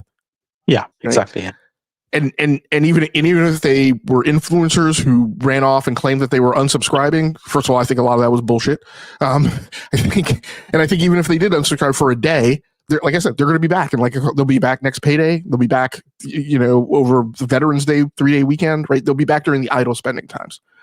But the point is that for other people outside of that circle, those people say, why am I going to spend $20 for a bunch of games I don't even play? Right? It's those things that I've talked about like when you go into the store and you have scenarios that force you to ask questions, right? Those are the tiebreakers, right? That I think wind up getting made where people may offboard from the service. That all being said, Brad, did you have anything you want to add before we go on to the next next facet of this discussion? Yeah, I think it's interesting. Like we talk about the 4%, and I think if 4% are buying, what was it like? More than one game a month? Yeah, more than one game a month, right? My assumption is those are the whales, right? Those are the people that are probably spending the most inside a specific ecosystem, which I would imagine means they're locked in, right? Yeah. So if you're Game Pass, how do you convince those people to? I say those people. I'm thinking people that own PlayStation, Nintendo. How do you convince them to jump ship, right? And if you're on the PC side, a lot of those folks are already deep in. I was going to say something, and then I was going to have to follow that with pause. They're already entrenched in ecosystems like Steam. How do you get those? How do you get those consumers to jump ship, right? So I think the challenge with Game Pass, at least, is that they're fighting for the attention of and the money, right? The spend of these individuals who are locked into ecosystems, who are buying 3 or 4 games a year or a month. I'm sorry, not a year, a month. But then how do you convince the 96% that maybe buy one game a year or maybe one game a month or whatever the case is? How do you convince them that there's a value add to access to an abundance of games that they probably don't have any interest in when they're only interested in buying a few games? And I would say that probably holds true for consumers inside the PlayStation ecosystem, and PlayStation making that case to consumers to subscribe, to get locked into something like PlayStation Plus. So, yeah, I think it's an interesting data point. It's certainly, I think, for me at least, just makes me think like how there's an uphill battle for attention, because there's limited attention. Like to Nip's point, like consuming interactive entertainment is much different than passive entertainment, where you can just turn on Netflix. To your point, Nib, your wife's, I don't know what you said she was doing, but she's, watching a Netflix show, right? She could pause it, go back to it, go engage in another Netflix show. I think, gaming for better or for worse, I think requires a different level of investment and investment of time than more passive media like television. Yeah, 100%. Yeah, 100%. Which is really funny because it's literally we'll both have on stuff while we're working. I'm not even joking, like, because she works from the computer, and she's a business analyst, and even while she's doing stuff, there'll be shows on on the side, and you couldn't do that with gaming, really. Not while you're actually typing on a keyboard, anyway. So yeah, it's just a different thing, and it's weird it's weird. So many people kind of did not cordon onto that and really thought like, there's going to be people who actually play hundreds of games a year. Like, I don't know. I mean, it's such a small enthusiast group who actually game like that, or even have that much of a diverse enough palette to be able to do that. Because the average consumer, that they have certain genres and types of games that they gravitate to, but they're not playing the entire gamut of games. They're not going from a JRPG to a 2D side-scrolling platformer to then usually that's not the masses. But yeah, so it's going to be an interesting thing. Like to Game Logic's point, like, what happens when the strategies you've employed have not worked out, or the product that you're pushing has not reached the goals that you intended, is you start squeezing more out of the few who are invested, right? It's 100%. Tale as old as time. Even Apple, like when the iPhone is not selling as much, what do? You raise the prices on the devout, the people who are going to buy, no matter what. So even if people don't upgrade every year like they used to, there's an equilibrium. You're still making a similar amount of money, because instead of charging £500 for a device, you're charging 1,500 or 1,000 or whatever. And I think basically Xbox is in the process of doing that. Of extracting more from the devout, as opposed to sort of giving up on the race to appeal to the masses, so to speak. But it's going to. I'm sorry. Go ahead, Brett. Yeah, I was going to say, in appealing to the masses, I mean, it could kind of go back to what I just said a couple minutes ago. How do you convince a casual gamer who only plays, one game, 2 games a year? How do you convince them to onboard into a subscription service that has 500 games? I mean, like that probably feels like overkill to that consumer. I couldn't even convince my brother-in-law, and he just plays like Call of Duty and FIFA, right? One of them is more of a serious gamer. One of them is like a casual gamer. And it's like, I couldn't even convince him for Game Pass at the cheaper price for Call of Duty, because he was like, well, why would I pay monthly? Why, I could just buy it, and then that's all I need for the rest of the year. Like, well, and the thing is, you're not actually, people say $70. I don't know how the States are, but like in the UK, usually when there's a big release like a FIFA or Call of Duty, at least one outlet will have a really discounted price as a sort of loss leader. So maybe like a supermarket or something will have the game at £40 or £50 instead of 70, because the idea is when people queue up to get that game, they'll also buy some groceries, or they're like, okay, you know what, I need some shopping today as well. So, that is subsidized in a way. And so for him, it's not even, I've got to spend £70. Like, actually, it's sometimes less than that, or even, even with PSN vouchers and stuff, they have discounts even on those, like 20% off and stuff. It's a very, it's not as simple as just, Well, what's interesting, kind of kill a narrative here. I mean, people always talk about like, most gamers are playing these, these what do they call them? The free to play games. I forget what they call them. The black hole games, right? And that's the future. Well, if that's the future, isn't that kind of counterintuitive to the narrative that Game Pass is a great value and that's the future of consumption of video games? Like right? Like, I mean, like, so I think that's kind of interesting that they say that and then they talk about free to play, and it's like, well, yeah. What a free to play kind of, yeah. So anyhow, free to play is kind of like the antithesis of that, because instead of spending nearly $400 for hundreds of games, you spend all your time on a free game and just buy microtransactions. Hell, you don't even need PS Plus or Xbox Live. I know they don't have Xbox Live anymore, whatever the core version is.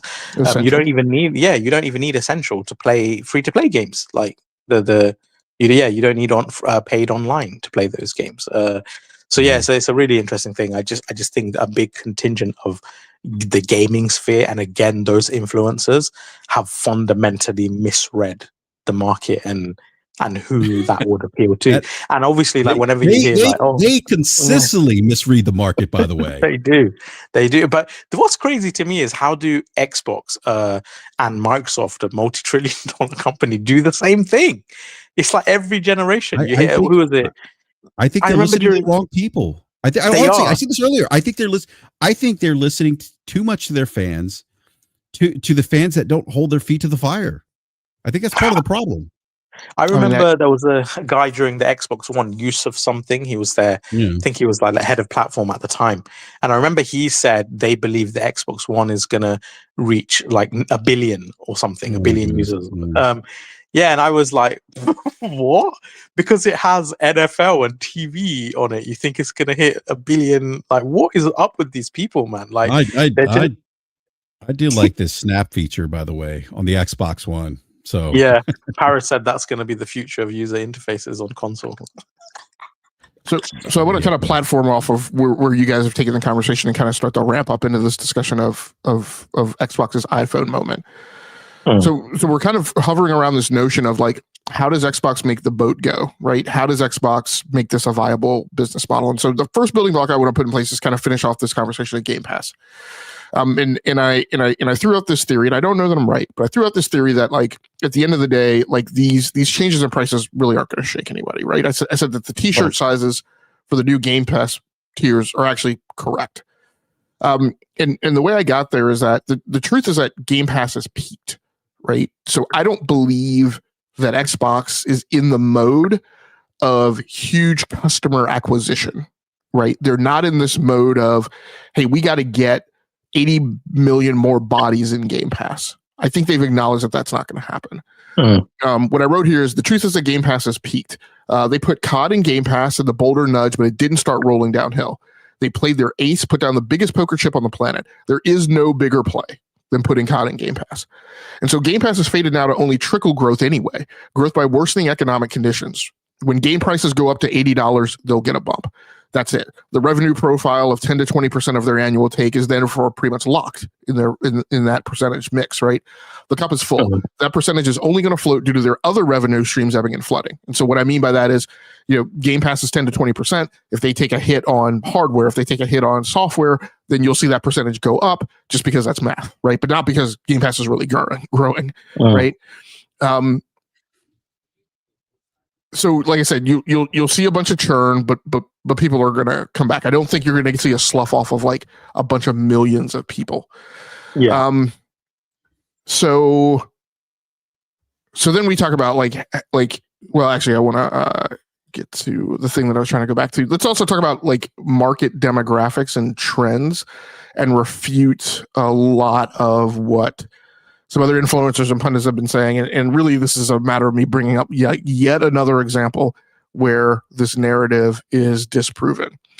And so we had the Zola 2025 State of Play report. And Zola is an analytics company that is hyper-focused on the mobile space. Before I get into that, BRAP, do you want to grab the two super chats from T-Rock and Glinser? Yeah, T-Rock with the $2 super chat says Xbox listens to Mohawk experts, # not paid.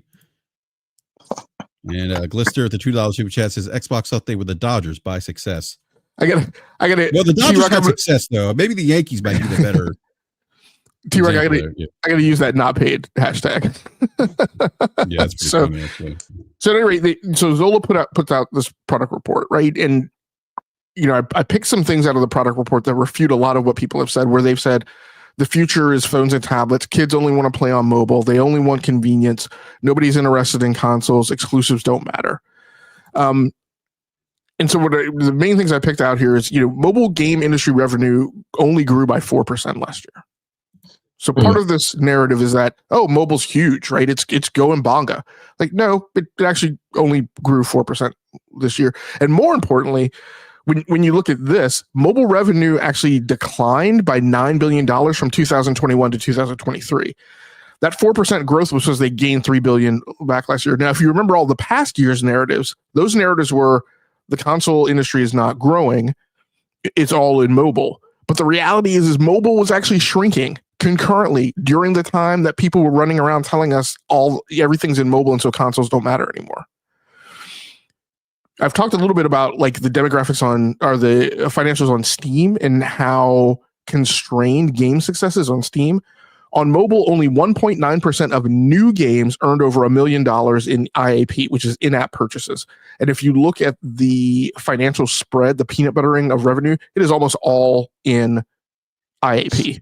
Hardly anyone pays for actual games on mobile. 62% of all games earned zero revenue. Yeah. Zero. Right? Yeah. So that means like 36.1% or something like that earned any revenue at all, and it was less than $1 million.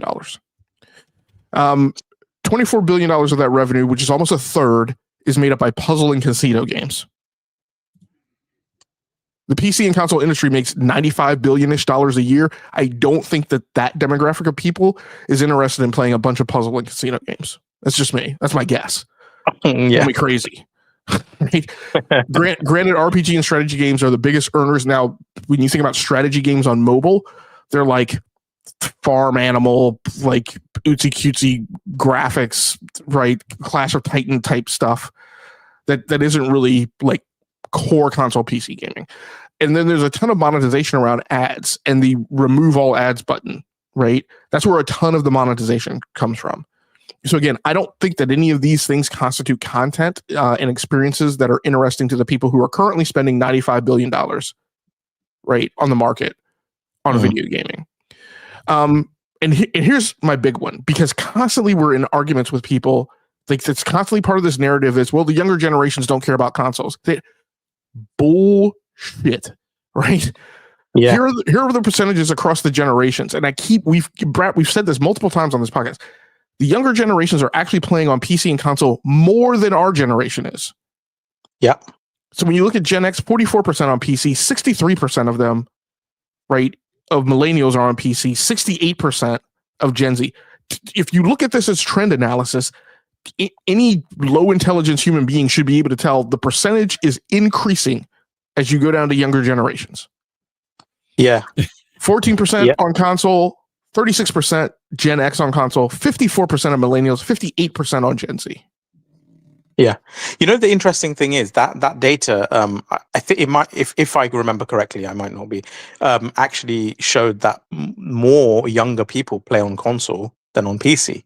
But I kept hearing from the regulars, who I'm talking about, that was not what was happening. That PC is the one that young people are gravitating to. But again, the data just does not support that. Yeah, I mean, it's tough. The tough thing when it comes to PC is I find it very, very, very difficult. And typically when I get enough granularity, I am able to pick out and say, okay, that data is based on including people who are playing Solitaire and Minesweeper. Yeah, exactly. Right? Yeah. Okay, that data is actually just people playing like esport, is really the hardcore like esports people, right? It's kind of like, it's almost like if the data is not coming almost exclusively from Steam, then I start to worry about how diluted it is. But where I'll leave it is, I personally don't have a lot of stake in the whole PC versus console thing. I think they are both symbiotic ecosystems that lean heavily on each other, and that are beneficial to each other. So I think it's all okay. I think what this data shows is that the percentages are increasing as we go down, and actually the percentages of growth as you go left to right, like hardly any baby boomers play on console. Only a third of Gen X plays on console, right? And when by the time you get to Gen Z, they're over 50%. Whereas on PC, it's pretty healthy on PC. And so the numbers are growing, but I think the differential isn't as great as it is on console. So I think console has a definitive good future, and there's not any not any risk, right, of consoles becoming extinct, or nobody caring about consoles, or nobody caring about exclusives. One of the other tweets that I put out this week was, Ghost of Yote, the people who are on Game Pass, who are pretty much interested and oriented around not getting exclusives, right, as a primary thing, because those exclusives, right, become available on PlayStation or Nintendo. Those people got a price increase, Nintendo, and concurrently at the same time, PlayStation players, right, got Ghost of Yote. And I put out this tweet that said, so exclusives still matter, right? And my point of that was a lot of people weren't able to follow the breadcrumbs on that, right?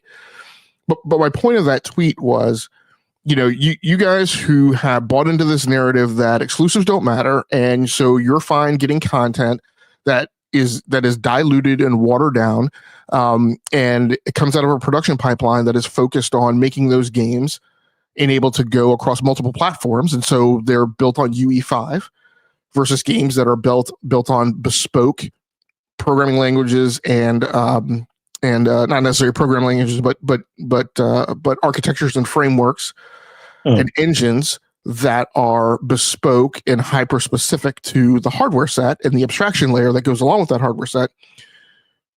You guys got a price increase. These other people got a game that was tailor-made for them, thereby increasing their feelings about their return on investment of that $500 that they spent on their box. And my point is that it's clear that these companies who are continuing to be willing to invest in that type of content, PlayStation and Nintendo, and aren't touting this line that exclusives don't matter and games need to be on every platform, and the fact that the market distribution across the install bases is in favor of PlayStation and Nintendo, is proof that exclusives still matter, right? Is proof that, if people are able to buy and play a lot of the same games across a lot of these platforms, and those things are the same, then the reason people are making a choice, the reason people come down on a tiebreaker, is because of the things that are different across the three. And exclusives is one of those things. You can absolutely argue that it's less important today, but you're not going to argue that it has zero relevance. So going back, Brad, did you want to jump in on anything about like the continuation of the younger generations playing console and PC? Well, it's interesting. The ESA had a survey too that showed that Gen Alpha, Gen Z were playing on consoles more so than Gen X, right? And so like it sort of, I think you said this logic, it debunks that narrative that that the younger generations aren't gaming on console, that's not, they're going to prefer mobile and consoles are going to become irrelevant, and we're just not seeing that based on some of these surveys, the one you just showed and what the ESA had the data that the ESA just recently put out in their annual game survey for 2025. So again, this is anecdotal, but my kids primarily game on PC and console, and then it always, and I've said this on this show too, and I know we talked about this logic, like if people talk about their children, they grew up playing mobile, so they're gonna, like, I don't disagree that they may have the expectation of having content available to them on the fly, and I think that's why you're seeing investments by Microsoft, Nintendo, with kind of the convergence of their two there are two business lines in terms of console and handheld with the Nintendo DS, which is very successful for them. And then you have PlayStation with the Portal, which is kind of the extension of the PlayStation ecosystem or the PlayStation console. And there's rumors that PlayStation is working on a handheld to complement the ecosystem. But then it always stops short of this, that the assumption that they're going to only want to play on mobile devices, that they're not going to want better experiences, that they're not going to have discretionary spending or increased spending, or that their tastes are going to stay the same. That's crazy to me. Yeah, they ride bicycles now. I'm sure they're still going to be riding bicycles when they're 33, trying to get to work. Exactly. Yeah, exactly. Yeah.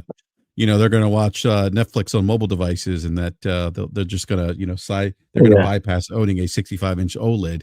And so like the idea that they're not going to want better experiences, or that their taste won't be refined. That's like saying, look, my kids grew up eating McDonald's, so they're going to be eating McDonald's when they're 40 years old. I mean, there's some 40-year-olds that do that, but my point is that their taste, their expectations, their access to discretionary spending, increased money, or having access to more money to buy, luxury items, like those are things, right? Like we all don't do things. They're never they eat at McDonald's now, therefore they're never going to want to go to Ruth Chris.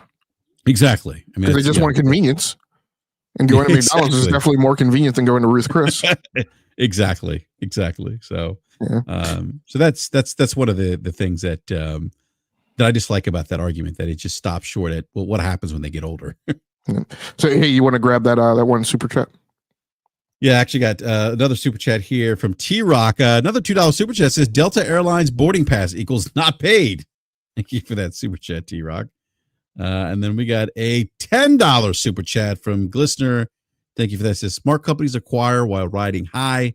Microsoft had bought ZeniMax and Activision during 360 era. Would have worked for them, but they waited until they were drowning to try to buy life preservers. Thank you for that super chat, Glistener. So we're going to go ahead and turn the corner into this, what I think will be our final segment, and how is this Xbox's iPhone moment? So that discussion is partly facilitated by, right, what is the future of the Xbox business? And again, I'm not saying I'm right. I just kind of riffed right on some things, and it's a platform off of like Game Pass. If Game Pass has peaked, right, what are they doing? I right now am not in the camp that they're getting entirely out of hardware and divesting themselves. I have said, and I will continue to say, because I came up with the theory like a couple years ago, that right, the future of Xbox is a boutique business like Surface, right? Very small unit sale numbers, less than 10 million. And it's this hybrid, right, console PC thing that enables like access to the Steam store and Epic Store and blah, blah, blah, blah, blah. And I'm not going to get into how they're going to solve the performance problem on that. I'm going to just assume that AMD is going to do that. I think Microsoft will provide the custom code for the LLMs that will run on the MPU, and that will be Microsoft's contribution. What I think is going to happen in first-party studios is that I would expect more studio closures. The titles that get greenlit will only be the safe bets, so kind of like the Activision Blizzard playbook, right? I think Obsidian and Double Fine are going to be fine. I think Ninja Theory, Arcade, Machine Games, Compulsion, In Exile, I think those studios are getting closed. And I think you're going to get another slough of like massive layoffs and game cancellations. I think the production pipeline, as we've talked about a little bit earlier, is going to be slowly converted, not slowly, but pretty quickly converted over to just entirely being UE5. And whatever comes after that, like UE 5.5, 6, etc. I think they're going to get rid of their proprietary in-house studio game engines. And part of the reason to do that from a cost perspective is that makes it easier for them to outsource to contracting, to contract out to whole studio houses, and to hire for, because you've got a population of developers who are learning Unreal Engine. You obviously don't have a population of developers who are going to be learning proprietary engines because they don't have access to them. So that gives you a cheaper overall workforce. Devs can be greened, and this is a term that I think a lot of people don't understand. What greening means is when you take any type of cost basis in human capital, and you have a specific strategy that says, hey, over time, I am going to get rid of my more senior, thereby my more expensive people, and replace them with cheaper labor.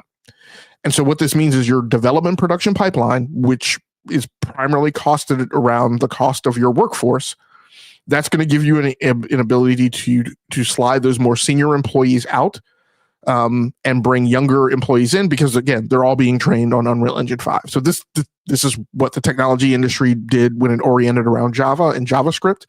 It left behind some of the older legacy languages that were like, .NET, etc.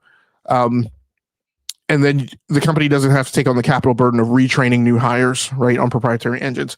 Game Pass, I think I've talked a little bit about, but because you're not going to have as much first-party supply coming in, you're going to populate it more with third-party content. And I think that is already being proven this week when it wasn't me. I can't remember who was posted. I think Nib, this came by your windshield too, but like people start looking at like, the things that Xbox is touting as like the, part of the 75 new games that are being delivered into these new tiers. And they're like, to me, they're the type of mobile game coming to console like you would expect to see in like the Nintendo eShop. And I'm like, so the problem is like if that is Xbox's bar, there's nothing that says Xbox can't do 75 games like that and give you no high quality first party games in a year, right? And those things will cost less. And so my part of this theory is that what they are trying to do is they are trying to get the cost down of how much it takes to make the Game Pass boat go by getting rid of first-party studios, getting rid of that labor cost, and procuring cheaper third-party content. And I said I think they'll also focus on like trying to get more bundles in, like EA Play and Ubisoft. And so my point of this, BRAP and I were having an earlier conversation, and BRAP, I'll just speak here in a second, but I won't pin the tail entirely, but there's this concept that they're entirely getting out of hardware. And one of the reasons I don't think that is like, because I think this is what may happen.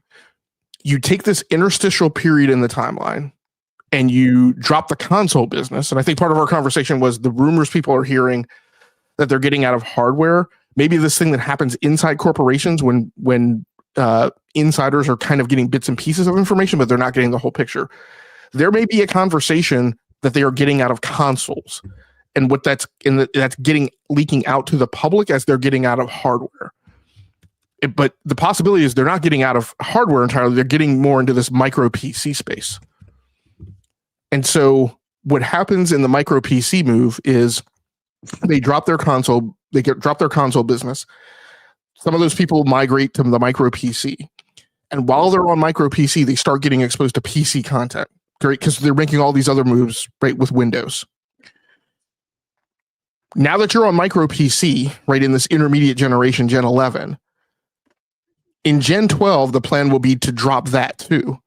But what you're doing at that point is you're dropping people who have adopted this micro PC and they've lived on it for 7 years, so they've gotten their like sunk cost out of that life cycle. Those people now more naturally and easily evolve and transition to just PC. And so what we may be seeing when I say maybe this is Xbox's iPhone moment, and I don't mean this in the positive way that it was when the iPhone ate the iPod, because that was intentional. But I think what may be happening is Microsoft may say, hey, we have to cover down on a console gaming business and a PC gaming business, and we can't possibly do both because the console business is just causing us to bleed money. And so what they may be saying is we're going to eat our console business by focusing and investing more in our PC gaming business. And we're going to have this interstitial transition period onto micro PC so that we can transition whatever we're going to salvage out of our console business that we're about to eat and get them over to PC where we need help. So BRAP, does my theory hold any water? I think so.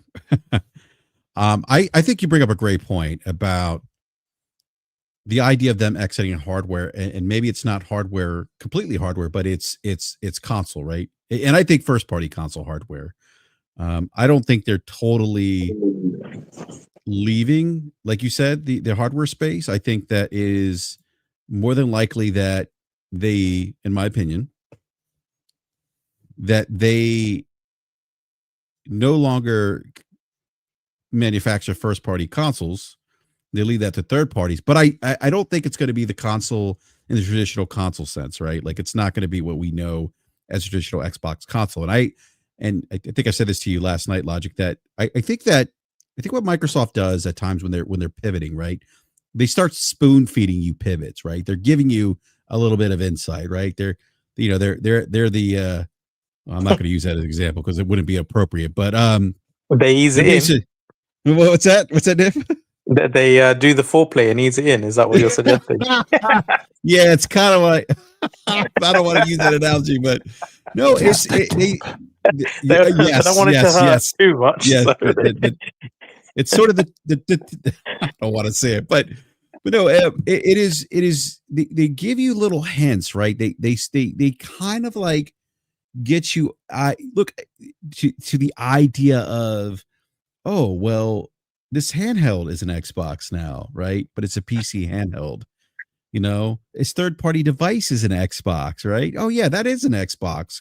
Microsoft has said it's Xbox, therefore it is. It's got the Xbox logo. It's got the Xbox OS. It's got. It gives me access to my Xbox content, Game Pass, right? This looks like Xbox, and so I think that's done. That's deliberate, right? It's deliberate. They're trying to get people used to trying to train the consumer to look at an Xbox differently than what we've traditionally known as the Xbox console. And so I think that it's going to be a convergence of those two things, Logic, like you said, the console business and the PC space. It's going to be this hybrid device. And I remember I had a conversation with Hip Hop Gamer about a year ago, and he had mentioned this to me, that the next Xbox hardware console device would be this hybrid of PC and Xbox. And I'm like, okay, that's interesting.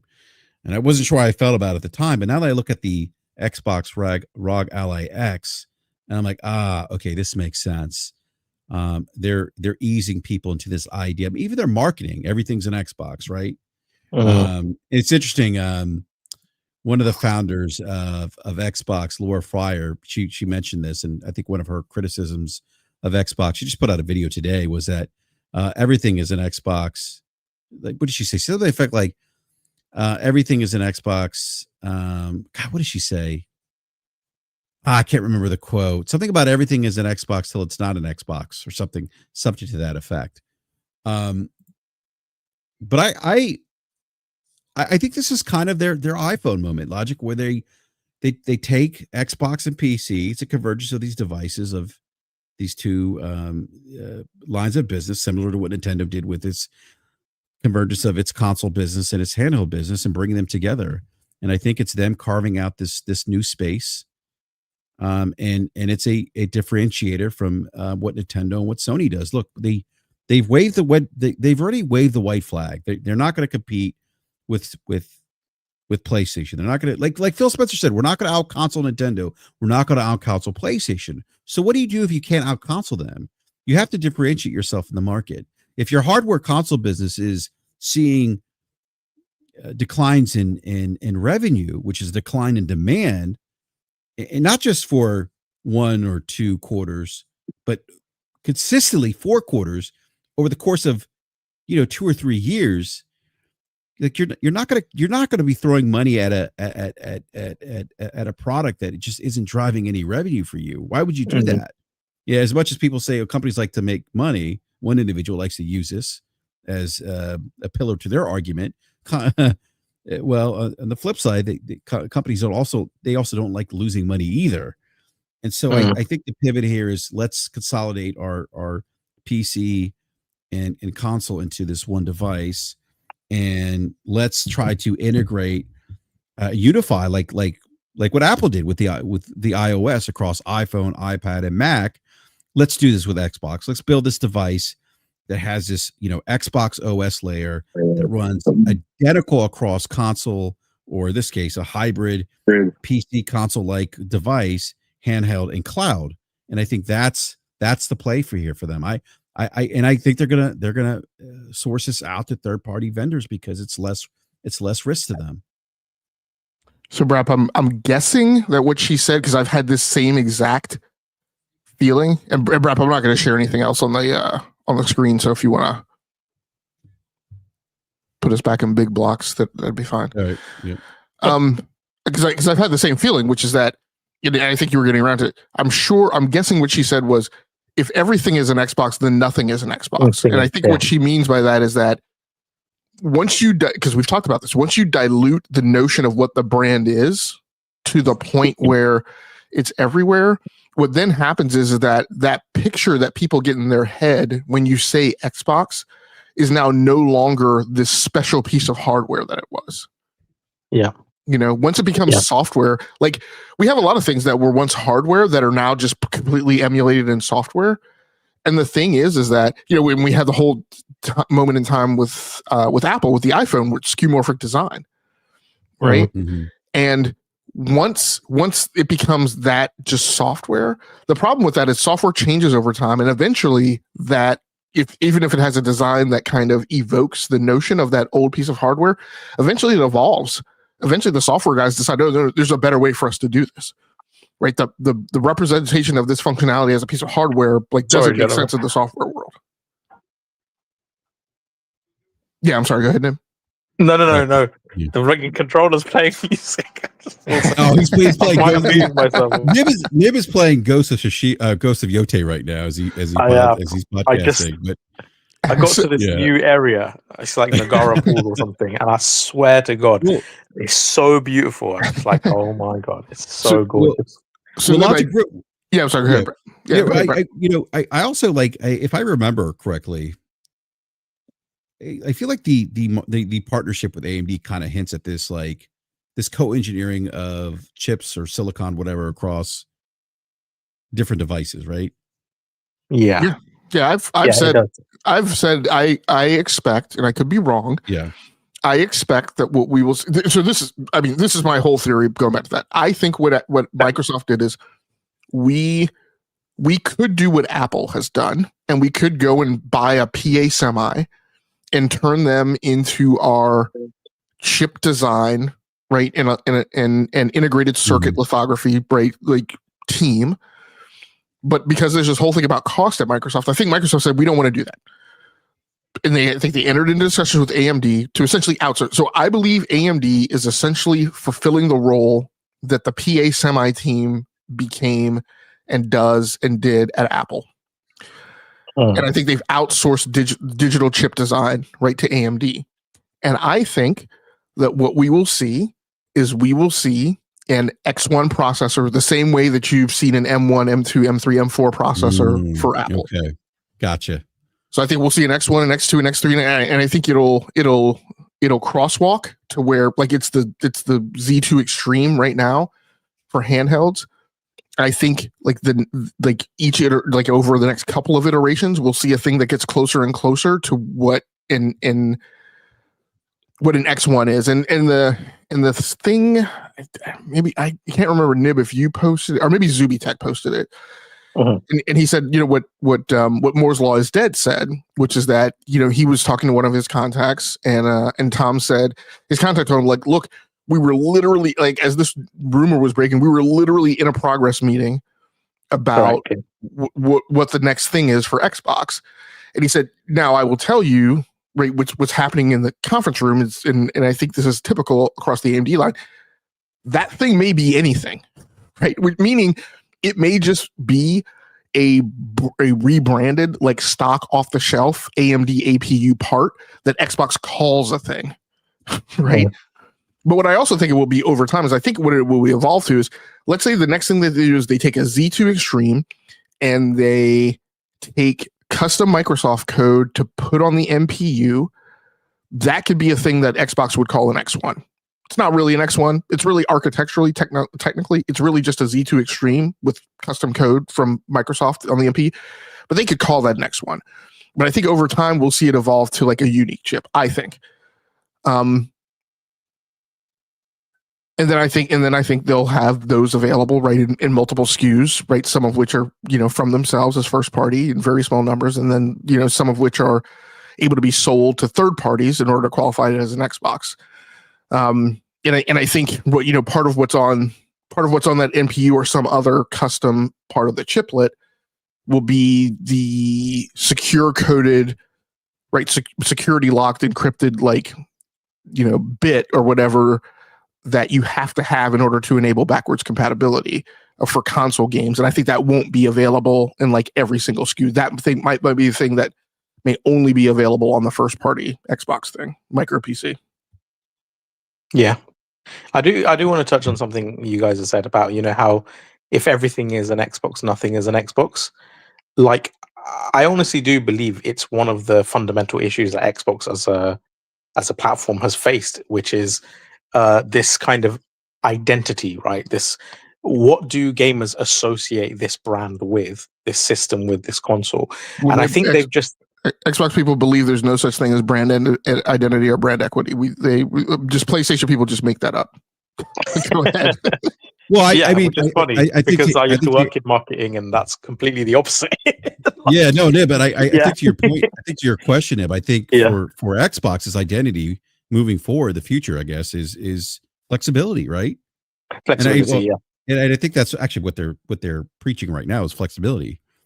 So, yeah, but I think they're doing that though partly because of what they're transitioning into, which is more of like a multi-platform publisher. So they have to. It's incumbent on them to push that message because they are shifting focus. So but in terms of like what they're leaving behind, again, like sometimes if you're more reactive, if you're constantly switching and you connect one thing, then TV, whatever, and the next thing, and then Game Pass and PC Day, and it's like people kind of lose sight of what this is about. Like Nintendo has their their bread and butter, their ethos, the IP is super strong, the quality of those exclusives, like that is why people buy Nintendo consoles, and especially some of them are child-friendly games, your Zeldas, your Pokemons, etc.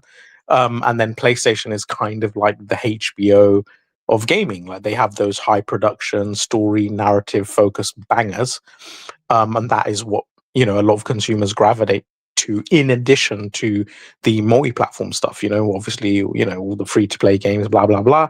But the thing that differentiates them is those single player titles and the high caliber, high quality, critically acclaimed ones.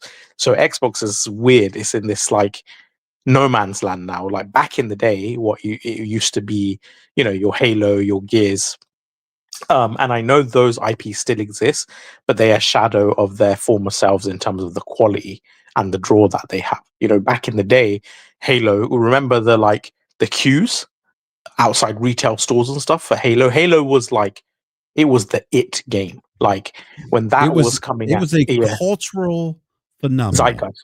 It was. Yeah. It really was. I mean, I was there. I mean, when Halo 2 launched, I'll never forget the crowds outside of GameStop. And I remember the New York City launch, and I remember how much media coverage and how much like it was it was the talk of the town. Literally, yeah. Every time it came out, it was like this big thing. Like, and even to an extent, like Gears of War, right? When that first, the Mad, what's it? The marketing Mad World, Mad World. Like, I mean, it's insane. Like, it had such a draw and such a punch. Like, it made you feel like, look, you got to have this console because look at these exclusives that they're coming out with. Like, they are melt your face technically and visually, and and it's weird that they just moved further and further and further away from that, and it's a real shame for me personally, because a lot of people think like I hate Xbox. I don't. I'm a bit like what was the lady that you're quoting who used the old god, she makes the videos, you just mentioned her a minute ago. She dropped Yeah, you mean what's her name? Laura Fryer. Yeah, she was Laura Fryer. I'm a bit like Laura Fryer. Yeah, it's more so. I think Nib, I'm in that boat too, by the way. Like I'm like Laura Fryer. Like I was there day one. For those who don't know, I was an Xbox Live beta tester. Yeah. So I get it. Yeah. No, that's it. Like it's more like the frustration of like, I've wanted Xbox to go back to this thing that they were so phenomenal at. Like the 360 was arguably the best console at the time. And, I would say at the end of the generation, it tailed off really hard, especially with the Kinect focus.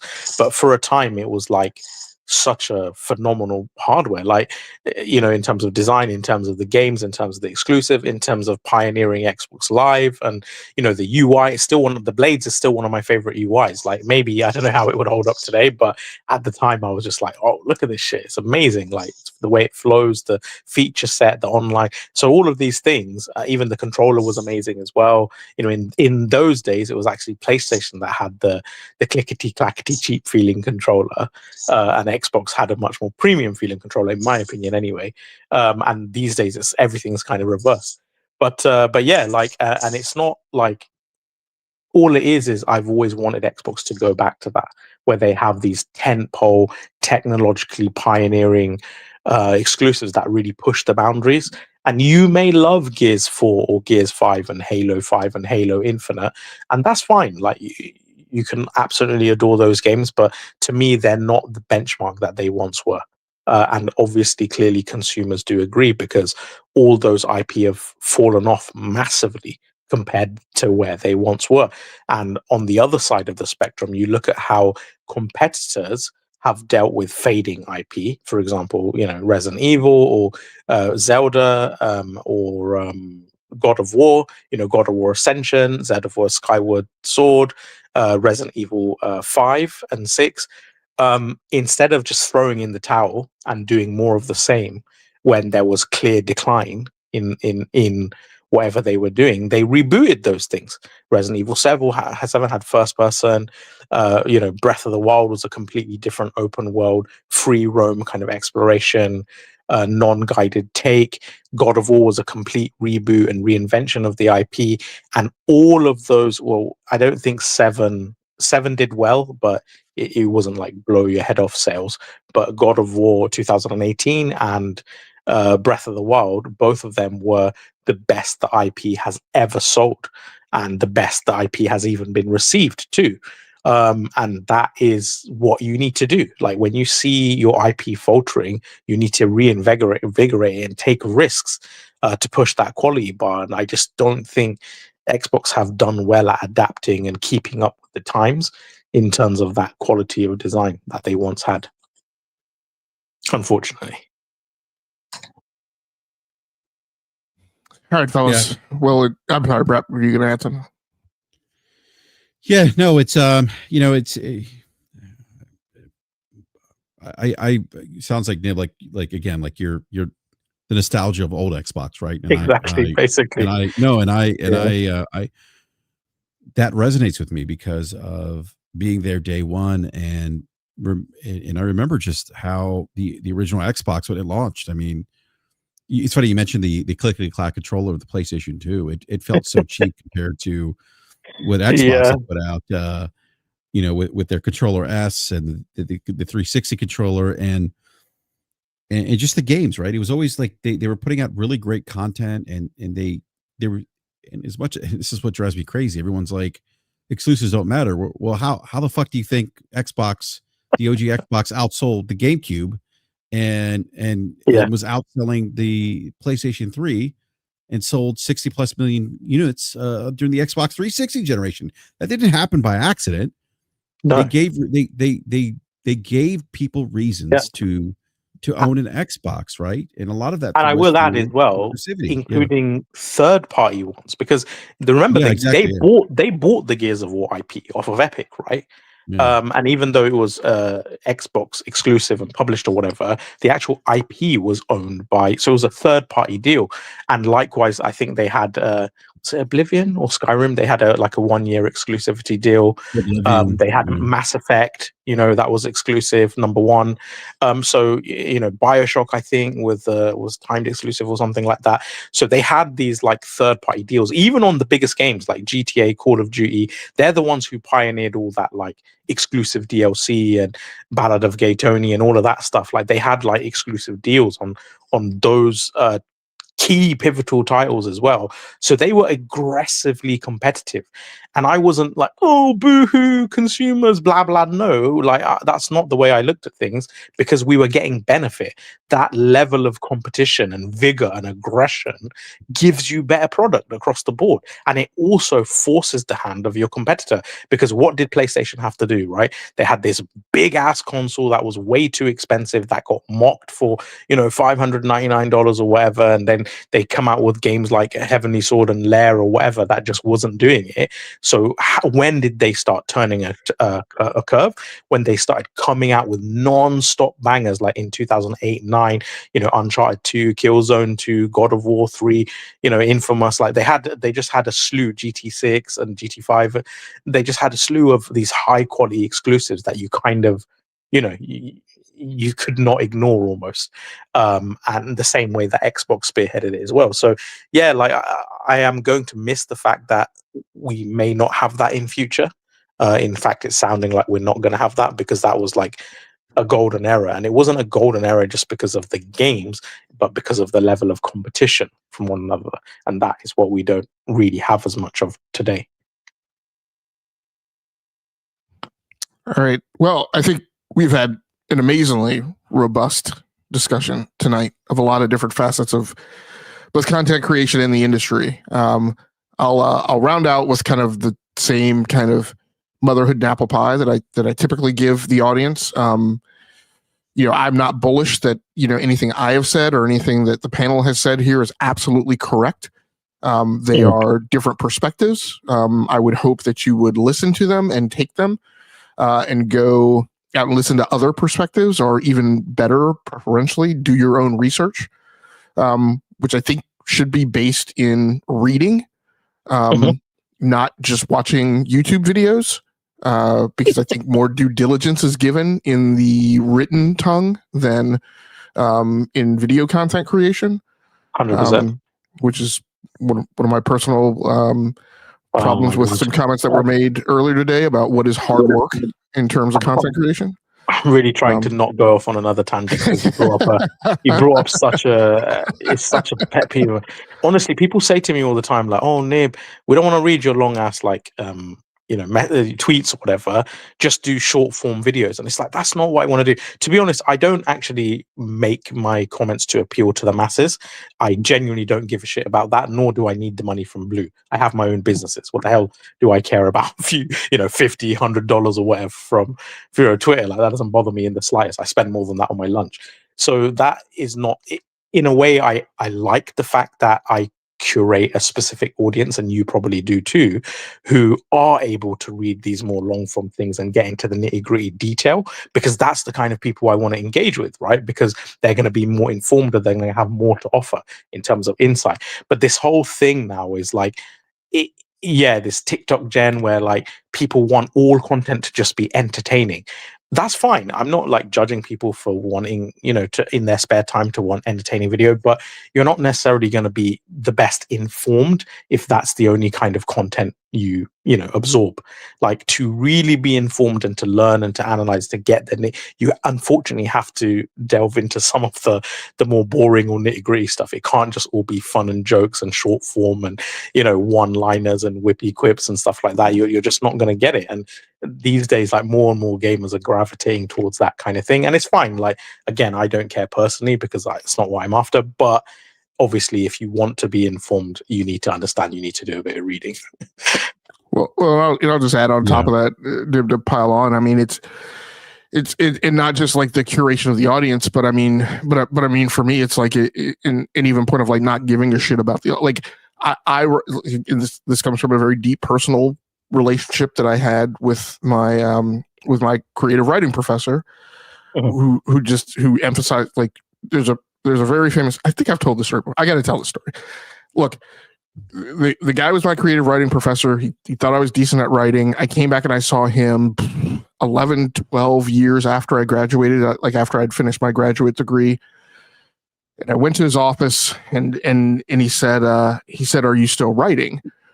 And I gave him like all of these like life things that prevented me from writing. I'm too busy. I work. I'm doing this. I'm doing that. And like literally, like it was such a moment in time for me, right? In like literary storytelling, that you could write this story and visualize it. He would keep holding up his finger, and this guy was a Vietnam War vet, and like we just had a lot of long discussions and stuff when I was in school. Just a total Dead Poet Society moment. He would keep holding up his one finger, like he used to do to me in class all the time, and he would say, "You should write." That's all he would say. Like, I'm busy, I'm working, my boss is on me, blah, blah, blah. You should write. You should write. You should write. And that has stuck with me for like decades. And so like when I write to write, right? I write for my commitment to myself, for my own commitment to due diligence. Yeah. If you don't like it, like, I'm sure you get the same thing. I get these things all the time. Nobody's got time for that. Not going to read all that. By the way, not to boost your ego, and it shows. Your writing is actually fantastic, by the way. Even the structure and stuff and the use of language is really strong. So yeah, it clearly shows. Oh man, thanks so much. I appreciate it. But you know, we get these people all the time who are like, I'm not going to read all that. I don't have time for that. Dude, you're so weird. Whatever. I'm like, I don't give a shit. Like the it's a canvas here. I'm going to write. Like, I don't do it for your benefit or for you to like it. Who cares? Yeah. You're nobody. Yeah. Like, move along. So at any rate, look, I mean, for the audience tonight, look, my point is like, go do your own research, be well read, be widely exposed to different perspectives, take the nuggets from here that you think are of value. If you don't get anything out of this other than like, it gives you pause to think. If you argue with us, right, then that's fine. But at least you learned to formulate and congeal your argument in the face of like objective opposition, right? Yeah. So and hopefully that will serve you well, right? Wherever you go forth to have gaming conversations. So thanks so much for joining in tonight. Thanks so much, Nib, for swinging by. I know it's like super early for you. Yeah. Oh, can I chime in real quick? Yeah, absolutely. Yeah.